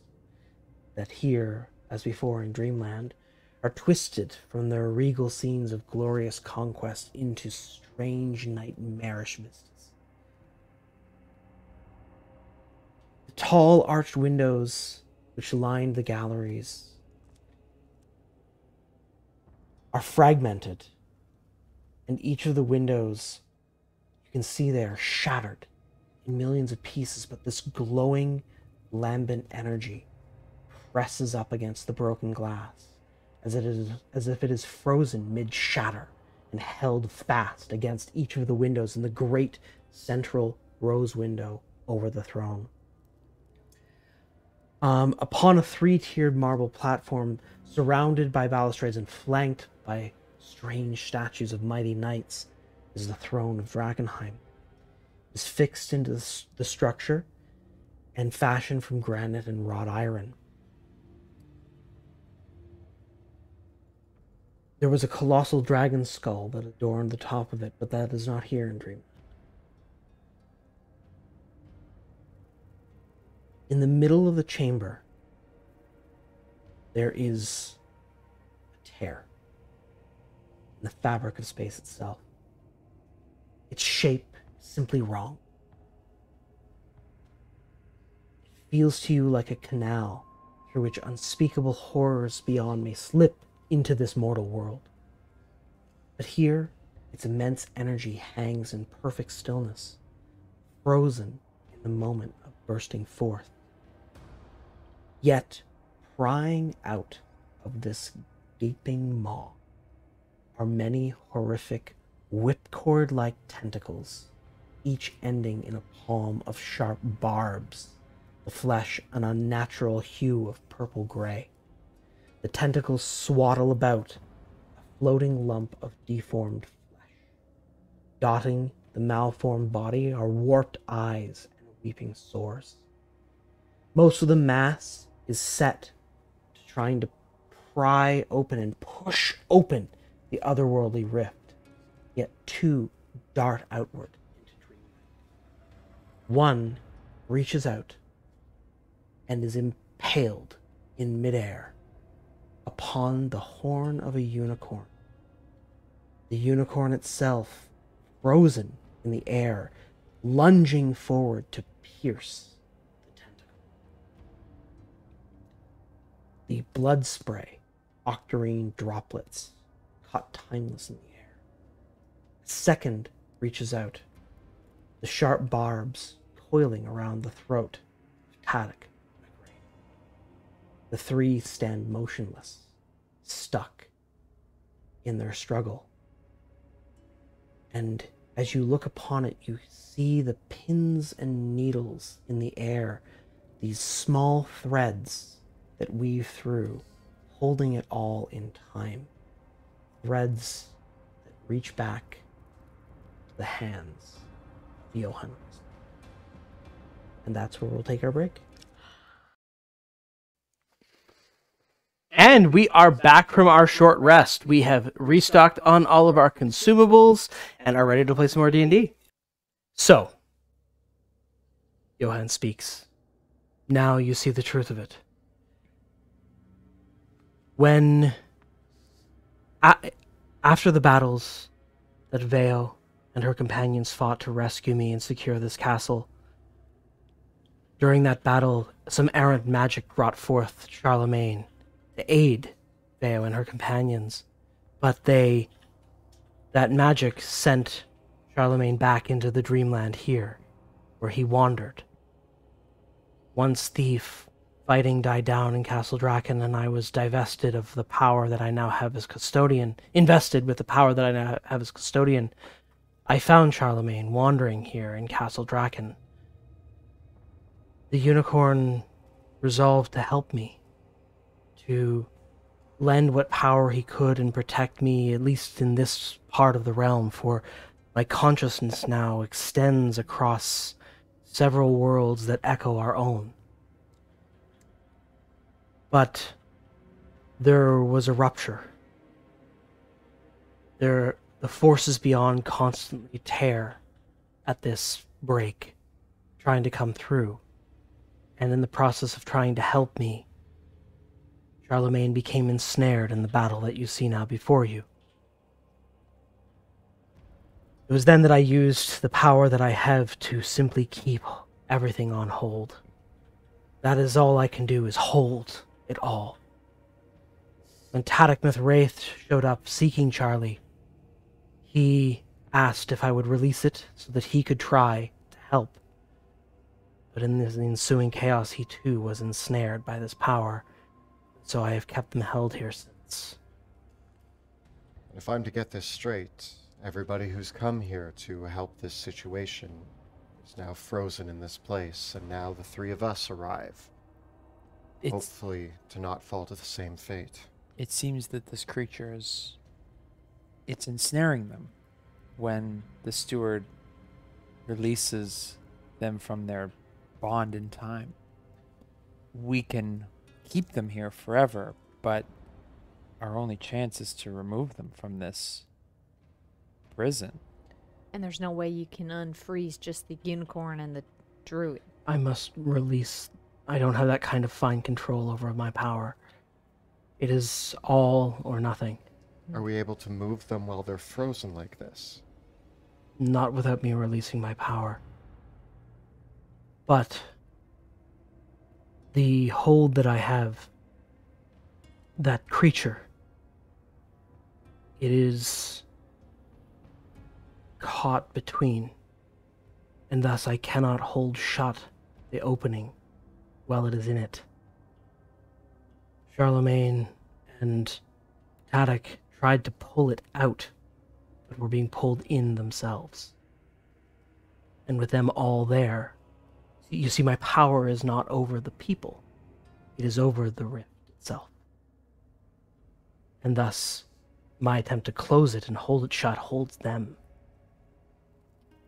Now, the one benefit that we do have is a unicorn showed up, very powerful creature, but singular, showed up and by itself attempted to fight this.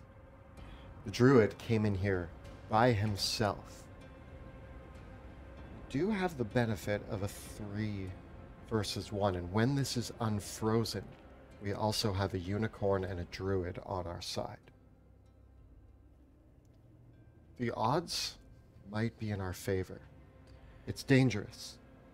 We could end up frozen here just the same as them, but we didn't come all this way not to try, did we? No, you're right. It's our only option. I also now see a bigger problem. If they can't get that rift shut, how's that going to affect us in the real world? I hold it, and I thought I would be able to hold it for some time. I cannot close it. If we get this creature out, destroy it, or force it back in, does that help? It would bring me back to the situation I was in before, holding it shut as best I can until something else tries to break through. Perhaps I will keep the strength to do so, at least until another option. Is this like when someone puts their foot in the door? We either have to push them back or bring them in to close the door again. Yes. Yes, it is. Exactly so. And the problem is that the lock, the latch on the door, I can only hold the door shut. I can't bar it. I can't lock it. I don't have the key. I have the power to hold the door, but not to lock it. Who does have the key? I'm getting the sense from your stories here that you're trapped here. Yes. You're part of Castle Draken. How can we help? Misunderstand. I have been, whatever has happened to me, I wield the power of Castle Draken, but I am merely a custodian of it. I am not its master, or I am not monarch.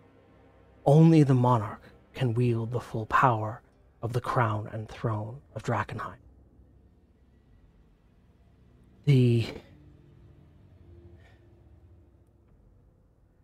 At the time that this all happened, we knew of your, well, I guess now second cousin twice from, I think George would, because George is your cousin's son, so he's your, is that first cousin or second cousin? No, Second. because Third. Leonard would be my first cousin. Yeah. So is it first cousin once removed? I think it's nephew. It's first N- no. No, because nephew wouldn't be cousin. yeah, Doesn't I have think His it's cousin's son. I is think his it's first- second cousin. second cousin? Yeah. Yeah. Second cousin twice removed on my mother's side. Something like that. Yeah. I wrote this down at one point, but I don't have the note in front of me. Second Anyway, cousin. so in order to help you, the monarch needs to take the throne, which is George or me.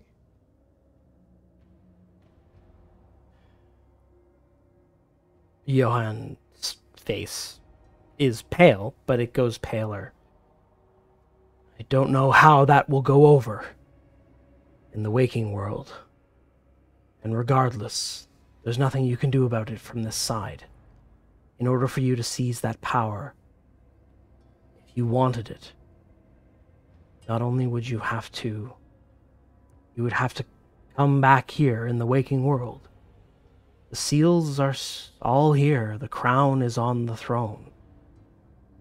None wear it, none sit upon it. But if one were properly crowned, the power of the crown of Westamar could be used. And again, the options are me or a young boy. How old is George? 14. I think I know my vote, just sort of based on wisdom, experience. I'm also not going to let a 14-year-old boy put his whole life in danger in an attempt to close this rift between worlds. This is the power to lock it. First, we must close the door. Yes. We can get back to the waking world. We can sit you on the throne. And you can close the rift that saves you don't get to be.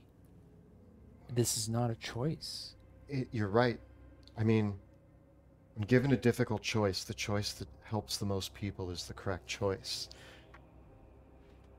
I see what is laid out before me, but it's a lot to think about.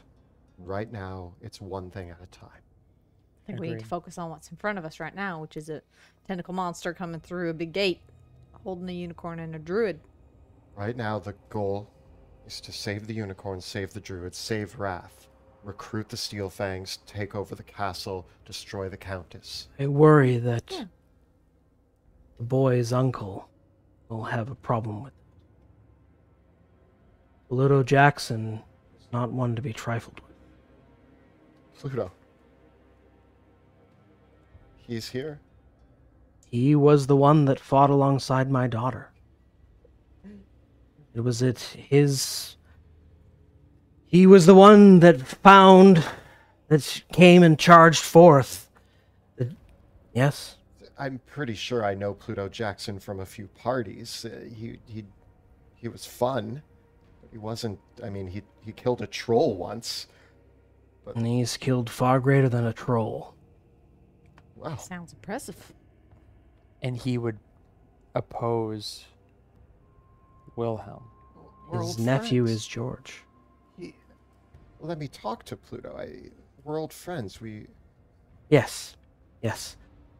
I'm sure that to close in the name of the greater good, an overwhelming evil, the threat that defies us all, surely you can put aside your differences and work together and come together, and everyone can work cooperatively in the face of a common horrific threat that threatens everybody and do what has to be done. That doesn't seem like it would be too hard, does it? No. Making sense, right? Most sense I've heard in all Drakkenheim. One sit down, we know what we got to We do, can and totally- we just do we it. can set all our political differences aside and completely work together to solve the issue. I don't believe have- this is a fantasy at all. I think this could be totally a reality. I mean, what other way is there? And that's the logical way to go. The way that I see it, yeah, if we all sit down and talk about it, the obvious choice is that I use my power to help everybody. I'm not taking the throne from George. I don't want the throne. But I would rather myself be at risk than a 14-year-old boy. I worry that we are a step ahead of ourselves. Yes. For you are here in Dreamland. Yes. I don't know by what power you have come here. We followed the druid, the druid. the archdruid. So your fate is tied to his. Yep. As long as he stays there, the other druids he traveled with, they said that they could reverse the spell, although it would be in vain without the help of the archdruid and the unicorn. My fate is sealed.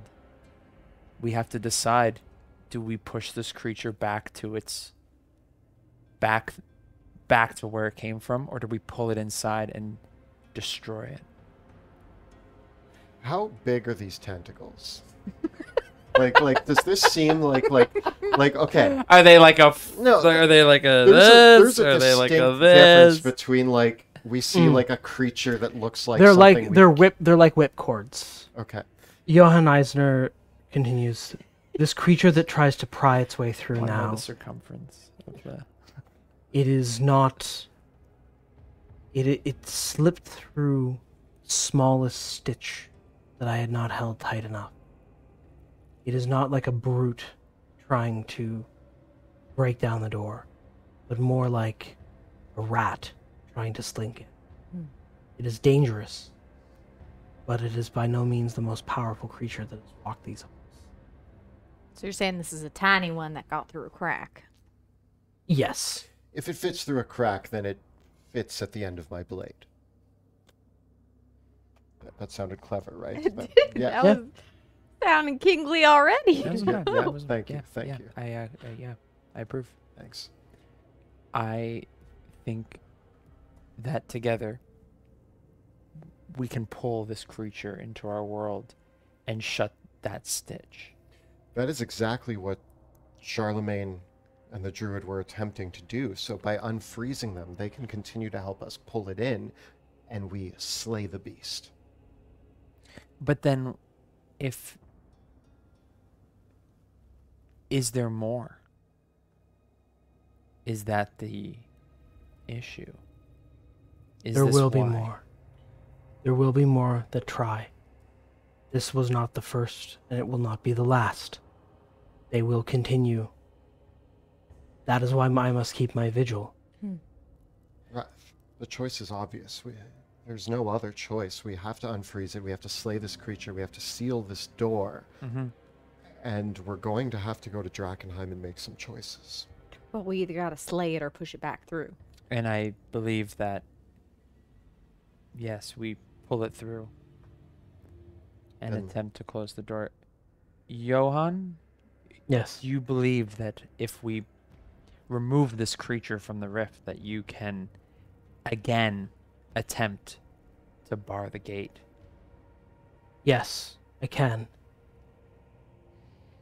If it's pulled through, I will not be able to hold it fast, though. We can deal with one. We can deal with one. It's got like tentacles. If these are each of its heads, I just need a few cracks at it. I'm used to chopping off heads. Tentacles can't be no different. And I'm used to one-on-one combat, so I we have I 5-on-1. I must confer with Bruce. Bruce, what do you this is one of these choices. This leads me toward the cure. I follow your footsteps. I seek your guidance. This being that tries to muscle its way from the space between worlds is an interloper. Yet, the cat lowers its gaze and communicates in your mind only. Yet, surely even if the door is closed, one should always keep it open at night for the cat to come back in.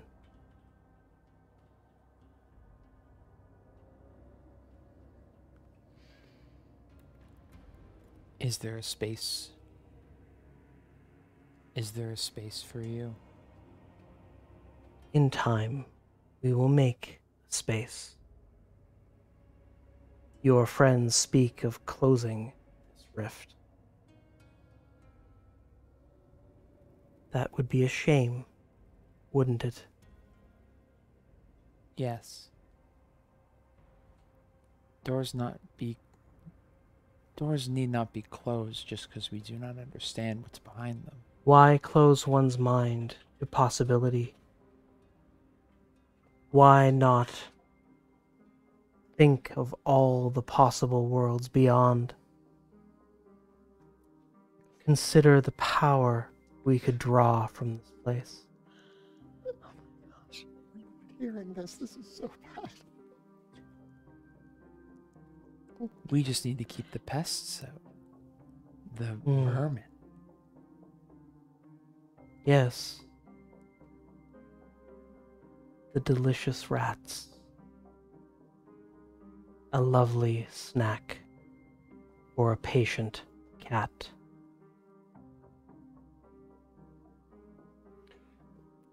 Bruce just kind of said half a sentence there, and then trailed off and stared at you for like 3 minutes. I thought this was the realm that we could hear what he was talking about. Bruce, are you okay? You kind of just... Are you all right? There are some things that must be pondered. This rift is powerful and dangerous. And we should close it. Dangerous as rat. You were saying we should close it, I think. It would not be good for mortals of the waking world if it were to remain open. Agree. So We're we in are agreement. agreed. I believe Bruce, I like you. Bruce is right. We must kill this creature. I see why you like this cat. He's very smart. I know you refer to him as a cat, Sorry, this, but his presence is beyond that. Before they close, or now, walk to it and look through, and you will glimpse the unthinkable, and I will teach you a great secret. Do this, and you will have more power. I go to the rift. I walk right to it, Don't get frozen. fast and The Bruce determined. replies, "The creature must be pulled through, so the knowledge can come into your mind." In other words, if you wish to have this knowledge, once the creature is pulled through and we are in battle, you need to spend an action. So in. he's doing that. He's doing that thing again where he's just staring at you. Wrath. Listen, we're about to do an intense battle here with a creature. I need all of you on point.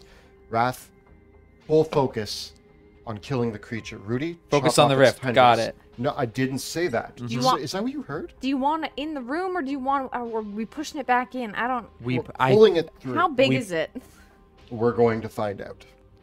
Yeah, it's not entirely clear how much there might be to this creature. If we start pulling it through and there's a lot, then we start pushing. I guess my question is: do you need Big Rudy or do we need the strength to pull it through? Rudy, when have we ever not needed Big Rudy? This is true. All right, Big Rudy. Johan says, "If there's anything you would like to do to prepare yourselves before I release the spell." Could you conjure some sort of, I don't know, weaponry to slay it with. Conjure super sword or... He Unfortunately, does not understand he magic, doesn't know how Johan. I magic apologize He says, for his... I'm a steward. I can conjure... with the power that I have now, I could barely conjure you forth a fine meal. I'm so confused. He's frozen this rift and everybody in the room in place, but he can't conjure a super sword. How Ask does him to magic work? make an ore. That's a really good You use can of make ores, right? No, I can't do that. See, I told you. Listen, Baffled. it's like Yeah, if you it's go not- on a marathon run and then you're tired and then you got to run another marathon. Can't do it. He's already running the marathon. Yeah, let him. Okay, Just I'm sorry let- I asked let that the- of you. I'm confused about the level at which requests work here. What do you offer? It will require all my power to close this rift again. We must prepare. All right. Position yourselves carefully. This is a good place. We must get this In front creature of the in. rift. Is and that where we, the rift is? we must pull it fully in. We cannot let it linger. If it stays in the rift too long, it may allow others to join. I have an idea. I spend a minute turning my crossbow into a ballista. Ooh. Where is my ballista miniature? And I tie a rope to the bolt in the ballista. Where's the ballista? Forgot about that. That's a I great- forgot That's- about that too. Great idea. Great memory. What if you position it somewhere like back here, and so you can just like grab it and pull? I mean, I guess depending on how You know, I don't know where my ballista. I know they're here somewhere. Oh wait. Aha! maybe Success. maybe Reveal, not conceal. maybe it's like, yeah, up on the throne, and you pull it. Because I mean, does the rift really, is it like a forward backward thing, or is it sort of just like a out and in thing? Like you're either in the rift or out of the rift, or is it really like You know, it's kind of got a shape that is kind of wrong. So like, A wrong-shaped door. All right. success?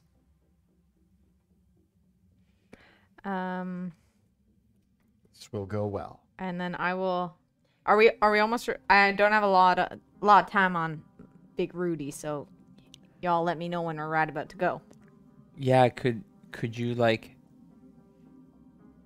ready an action that you cast enlarge when the we spell can goes- time it. It's Okay. fine. Yeah. Yeah. We don't like, just as long as you all know what you want to do before Johan releases. Yeah, I The wanna be hold. Big Rudy.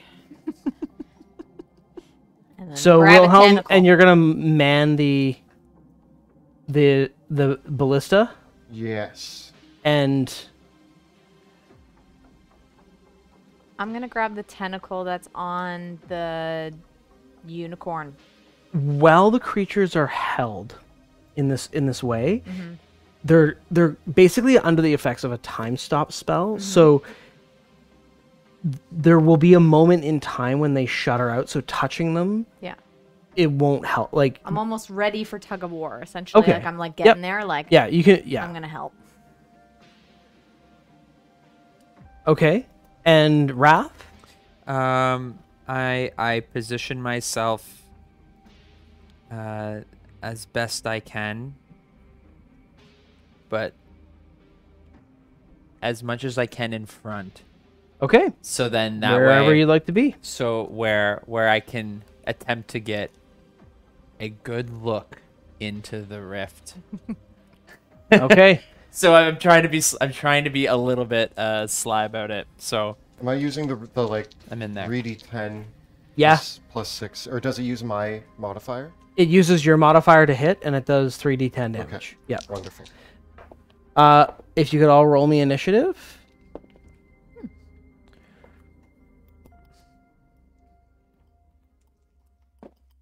Rudy. 17.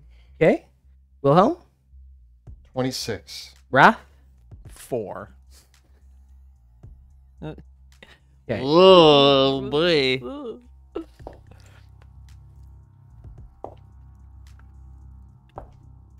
Okay, so we got the rift itself goes on 20. Oh, is the rift this? Yes. Oh.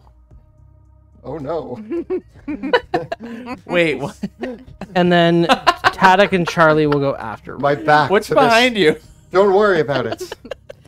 So Okay. yeah, that's I guess the question is: are the The rift is the sigil in the middle of the room. Oh, this. Yeah, Okay. yeah. Not That's not just a fun representation of the stained glass window. Okay. okay. Okay. I'm less. That's just a way scarier portal that you're Yeah. just putting your back to. Yeah. So, Johan says, "Are you ready?" He releases the hold, and the creature springs to life. The moment of combat initiated, and Tadek turns wild-eyed, regards Charlie, regards you, and says, "Help us!" Wilhelm, what do you do? I steady aim Yeah. and line up the shot with my rope-bound ballista bolt, Okay. and I'm going to fire it at the creature in the rift. Creature in the rift ripples across dimensions. You have disadvantage on your attack roll. With my steady aim, I have normal on my attack roll. Okay. Luck point. Ah, no. 15. The bolt looks like it's going to strike true, and as the strange creature, this piper at the gate, writhes through reality, the bolt sails through. The rift. Which of you would like to roll me a d6? Me. 4. 4. So excited. The rift ripples and shakes and shudders, and you catch a glimpse behind it of more creatures leveraging to scurry forth. Boys, we gotta close The this creature. thing. Haddock, as he comes to, you can see the wounds that he bears from the thunderstep that Wrath cast. He has already taken damage. I healed him though, remember, a little bit? Like I did my healing touch. but he's still slightly harmed. I just want that on the record. Kind of healed him a The bit. creature.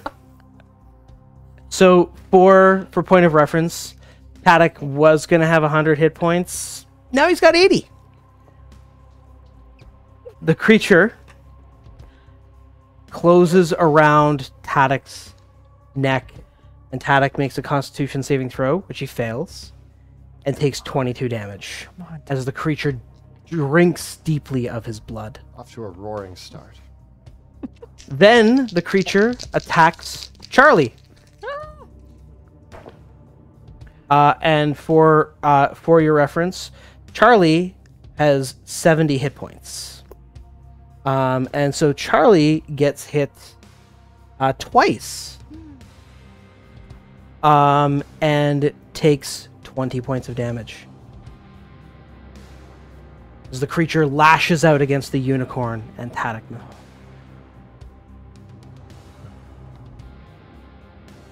Rudy, it is your turn. All right, so I'm actually closer to Charlie, because I was ready to hold the. So I want to grapple, I guess. Attack. You want to grab it? I want to grab it and I want to try to pull it through. Okay. I'm giant, big Rudy. Okay, so you make your you make your check with advantage. So.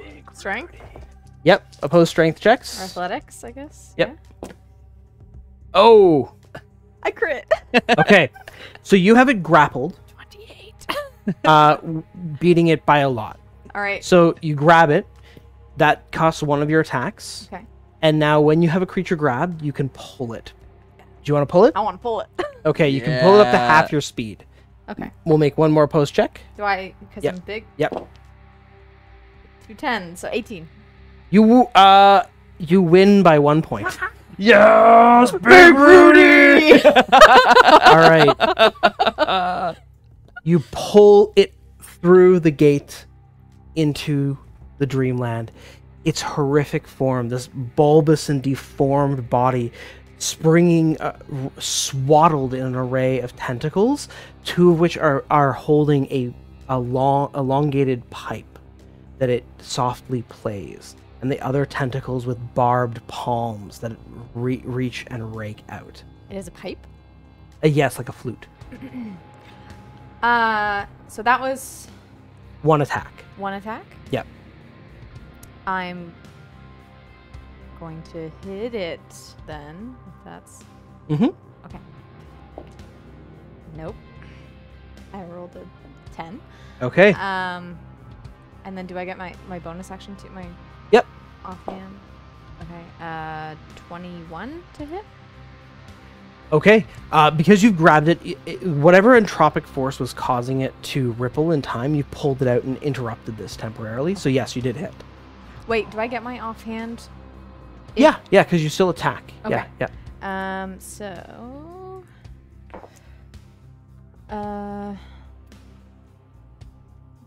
14 damage. Okay. And then I'm going to action surge. Okay. Take another 2 hits on it. Crit! Yeah! Wow. Okay. Hot dice.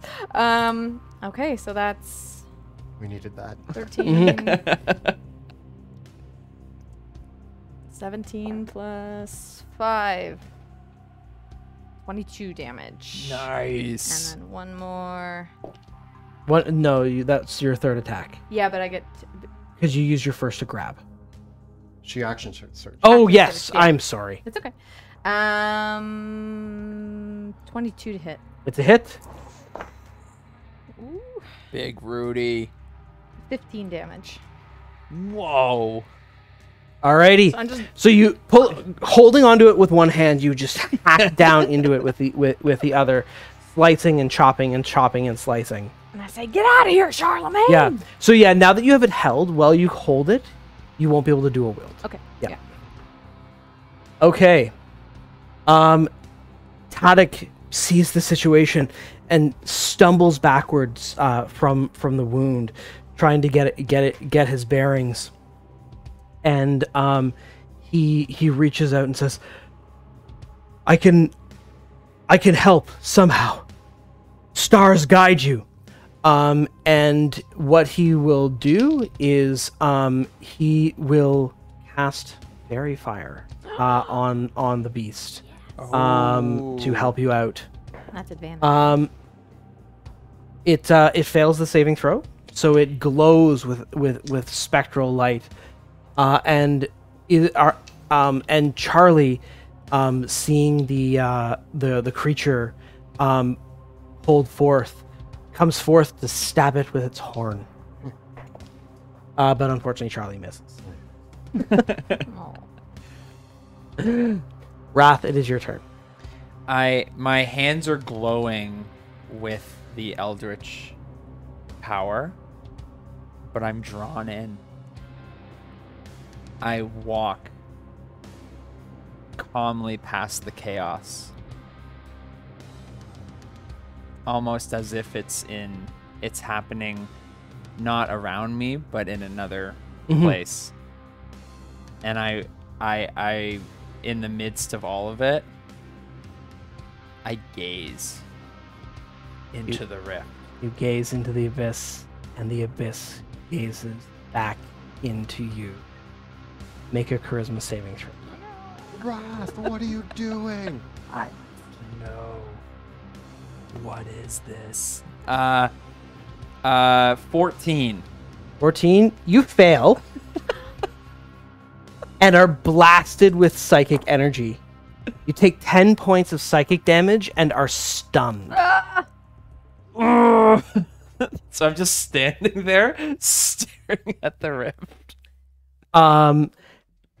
And as you are stunned, Bruce comes up towards you and just whispers in your mind, "Do not stop.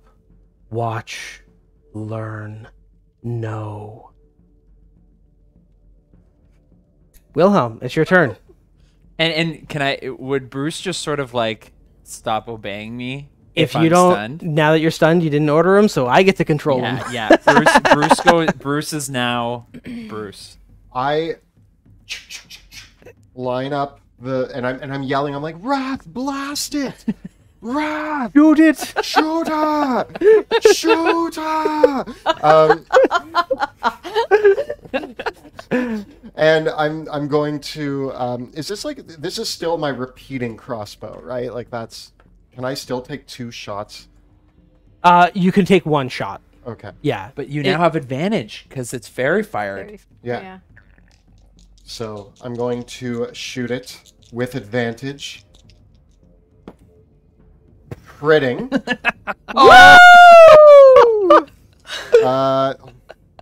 That's a crit with a bastila, and yeah, you can sneak attack with the siege weapon, sure.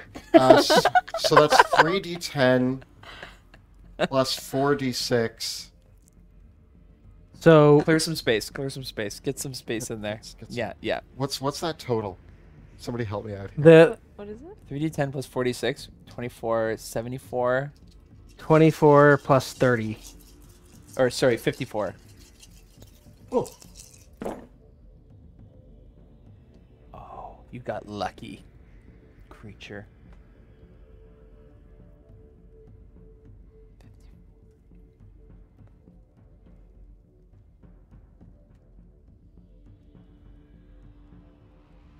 What do I add for the ballista? Just your dex mod. Plus 34. Sorry, 54. 54 plus 88? Oh. Is that like the record? I feel like that's That might be any record. I line up the ballista shot and I'm yelling at Raph and I wait. It's like struggling with Rudy. It's glowing, and just as it rears its head and like I see an eye point towards me and I blast and the bolt just goes right. And there's a spray of octarine blood that just heads out like motes of starlight. Does it get on me? Yeah. And I'm going to use my bonus action to. No, what can I do with my bonus action? Anything? Probably not. Reload. Reload. Okay, sure. The rift. Well, lucky man, how about you roll a d6? Just watch me roll a 3. Okay. Oh no. The rift shudders, and from within the rift appears another horror of a creature. It is a pulsing mass like a gray brain, suspended with a bird's beak and floating upon a bed of lashing tentacles. It hovers out from the rift. Who is it gonna go for? No. Raph, take care of that Oh one. yeah. So am I like right in the middle now? Yeah, it floats past Wrath, and it's gonna go for Paddock McRae. Actually, you know what? Where is Wilhelm? I'm up here. Oh, it's coming for Wilhelm. Oh, no. No. Yeah. Okay. It's okay. It's okay. It's just a brain with. We've seen beak. brains before. Yeah, Like this this. is- I'm like loading up my other shot, and this thing's just floating towards me, and I'm like, no, Raph, blast it, Raph! It's a 21 to hit you with its tentacles, Oh! and an 11 to hit with its beak. I grab it by the beak and stop it, but its tentacles. The tentacles reach out and sting you with their barbs for 7 points of piercing damage. And I need you to make a Constitution saving throw. I half that damage. And I make a Constitution saving throw. For 10. You succeed. Oh, good. You are not poisoned and paralyzed. This is good news. However, you are grappled by this creature, This is bad news. and you are restrained until this grapple ends. Also bad news. And thus the creature holds you, and it looks like it is going to try to pull you back into the rift. Oh, that's bad. Oh, no. No, no, no. Now, our big creature. It's going to totally lay into Rudy with all of its attacks. So it makes... So, Rudy, I'm like right beside you in the rift. Makes 3 attacks with its tentacles. Very helpful. Getting a crit, an 18, and a 17. I am going to shield the 118, but the crit hits. Okay, the crit. This has happened before. Oh, gosh. That was a lot of dice. That's a lot of 6s. Yeah, so Rudy, that's 30 points of piercing damage. And you are grappled back by it. It grapples you, and you are restrained by the grapple. So who's grabbing who? They're dancing. Yeah. Okay. Yep. And it begins to lift you into the air. Ah! Rudy, it is your turn. I am going to Misty Step out of its grasp. Okay. Oh. Behind it. And whack it on the head. Okay. Cool. And this fairy fire? Yes, the fairy fire is still in effect. Let me just mark that. My Misty Step off. Perfect. All right, 2 hits. 21 to hit. The hit. I'm still Big Rudy. Oh, wait. I got hit, so I might not be Big Rudy anymore. Yeah, What do concentration check. I- Oh yeah, you're still Big Rudy. Throwing your dice everywhere. Reaction. 10 damage. And then another hit because I used my bonus action. Well, none of those. Nope. Nope, neither. Okay. So I missed with my second one. Okay. Okay.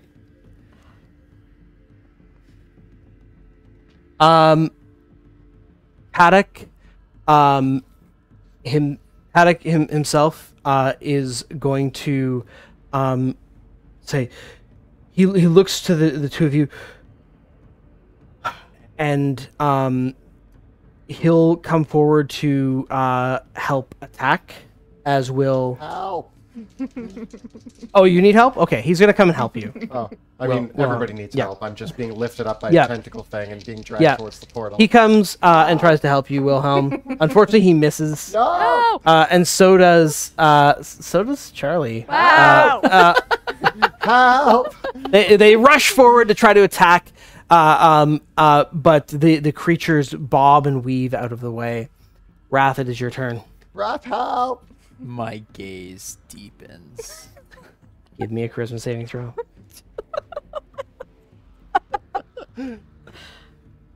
If your cat told you what to do, you can't just... 26. Your mind fills with visions and information. You see in front of you a cascade through time and space, echoing through in a kaleidoscope of color and potential. You gaze upon an infinite staircase, an infinite corridor, into the infinite recesses of knowledge and time.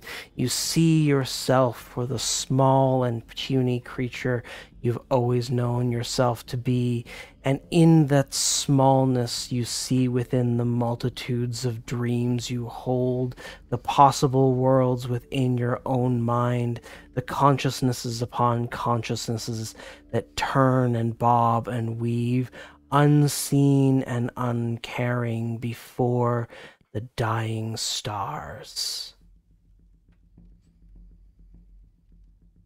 I am nothing and I am everything. This knowledge will give you a great boon. You have seen and glimpsed the unthinkable. Now you must survive. Wilhelm, it's your turn. Help! Raph, help! What does Bruce say? What does Bruce say? Bruce says, in time, you will understand what you have always known. Wilhelm, still grabbing the beak of this thing and being lifted into the air towards the tear. I'm gonna use my action to try to wriggle out of its grasp. Okay, Can I use acrobatics for that? you can. That is going to be 22. You wriggle free. I move away.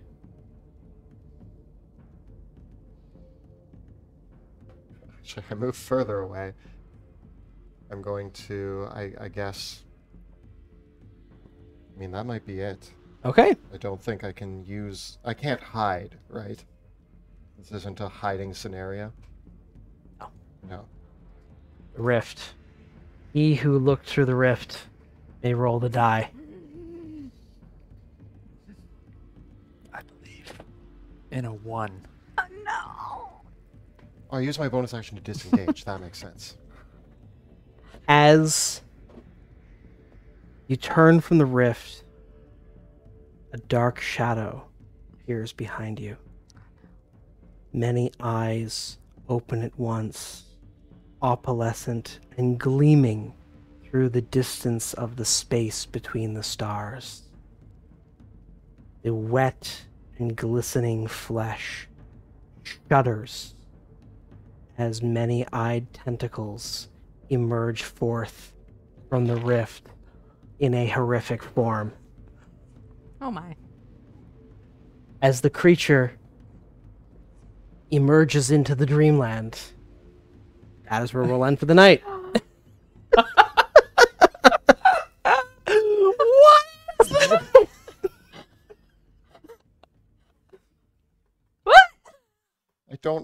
I didn't even acknowledge the time. I don't know what's going on. You know what? We all did our collective part to try to stop this thing, and I think it's really important that we all share the current burden of this new creature entering the battlefield. Thanks, Tabletop Audio, for guys, I'm so sorry. The gaze. The gaze. You better get something good from gazing into that. Oh, I have. Will This? we survive? Is this it? Is this the boon? This could be Bruce, for all I know. I don't know anything. I'm pretty sure Bruce is the other one. Well, that wraps it up for tonight. Thanks to our cast, Kelly, Jill, and Joe, for playing. And a huge thank you to Kyle for all of the wonderful things he does behind the scenes. He is a charming gentleman, and we adore him. And also a huge thank you to our Dungeon Master, Monty Martin, for Amazing. doing such terrible, terrible things to us consistently and without wavering. Thank you for all that you do. In our game tonight, we use a variety of incredible assets produced by talented artists, and you can use them on your home games too. We encourage you to head out and support these amazing creators. I mean, the Dwarven Forge is incredible. The miniatures by WizKids, and Hero Forge, the player character artwork by Jeremy Cole, and music by Tabletop Audio. Of course, don't forget to look at the links below for our Teespring store, where you can find all of your favorite Dungeon Dudes t-shirts, including, yes, all of your favorites, including one coming up this week. Take a look at bit.ly/DungeonDudesMerch. Yeah. You know that Kelly and I wrote a book? We did this really successful Kickstarter. Yeah. Did you know that that if you miss the Kickstarter, you can pre-order still? What? Yeah, if you go to Drakkenheim.com, if you miss the Kickstarter, we are having an opportunity for folks who did not miss out to pre-order. Nice. The I believe the pre-order wave will come after the Kickstarter. People, so might not get it quite as the same time as the folks that got in on the Kickstarter, but we are taking orders now for anyone that does want to get, because with the success, we are going to be able to order some extra copies. I think we have been able to make sure. I think we're going to be able to have extras of all the bundles. Over and above what was ordered. So if you the prices are not quite as good as they were during the Kickstarter, but with the store launching, we're doing a discount on that as well. So if you did miss out on the Kickstarter and you still want to get it at a really good price, check it out at Drakkenheim.com. And of course, you can always check us out if you don't want to. If you already backed us on Kickstarter or you want to support our work even more, you can also check us out at patreon.com/dungeondudes as well.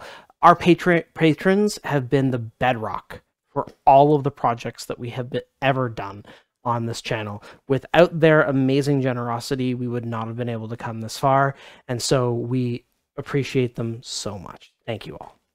And a lot of that fun happens on our Discord channel, which is exclusive to our amazing patrons.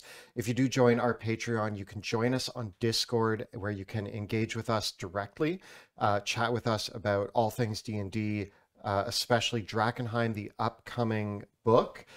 We just finished some play testing, which the feedback was great, but even more so in the Discord, we were able to have ongoing conversations, kind of work through some things to fix, and it was incredible to have that awesome support there. So please join us on the Discord channel as well if you're joining our Patreon, and come hang out and chat with us. And of course, Kelly and I post new videos every other Tuesday and every Thursday on our YouTube channel. Check us out, youtube.com/dungeondudes. And be sure to join us live next Tuesday when we record the campaign live on Twitch. You can check us out from 6 p.m. to 9 p.m. Eastern Time at twitch.tv/dungeon_dudes. And you can also check us out as an audio-only podcast on all of your favorite podcasting platforms. Thank you so much for watching, and we'll see you next time in the Shadows of Drakkenheim.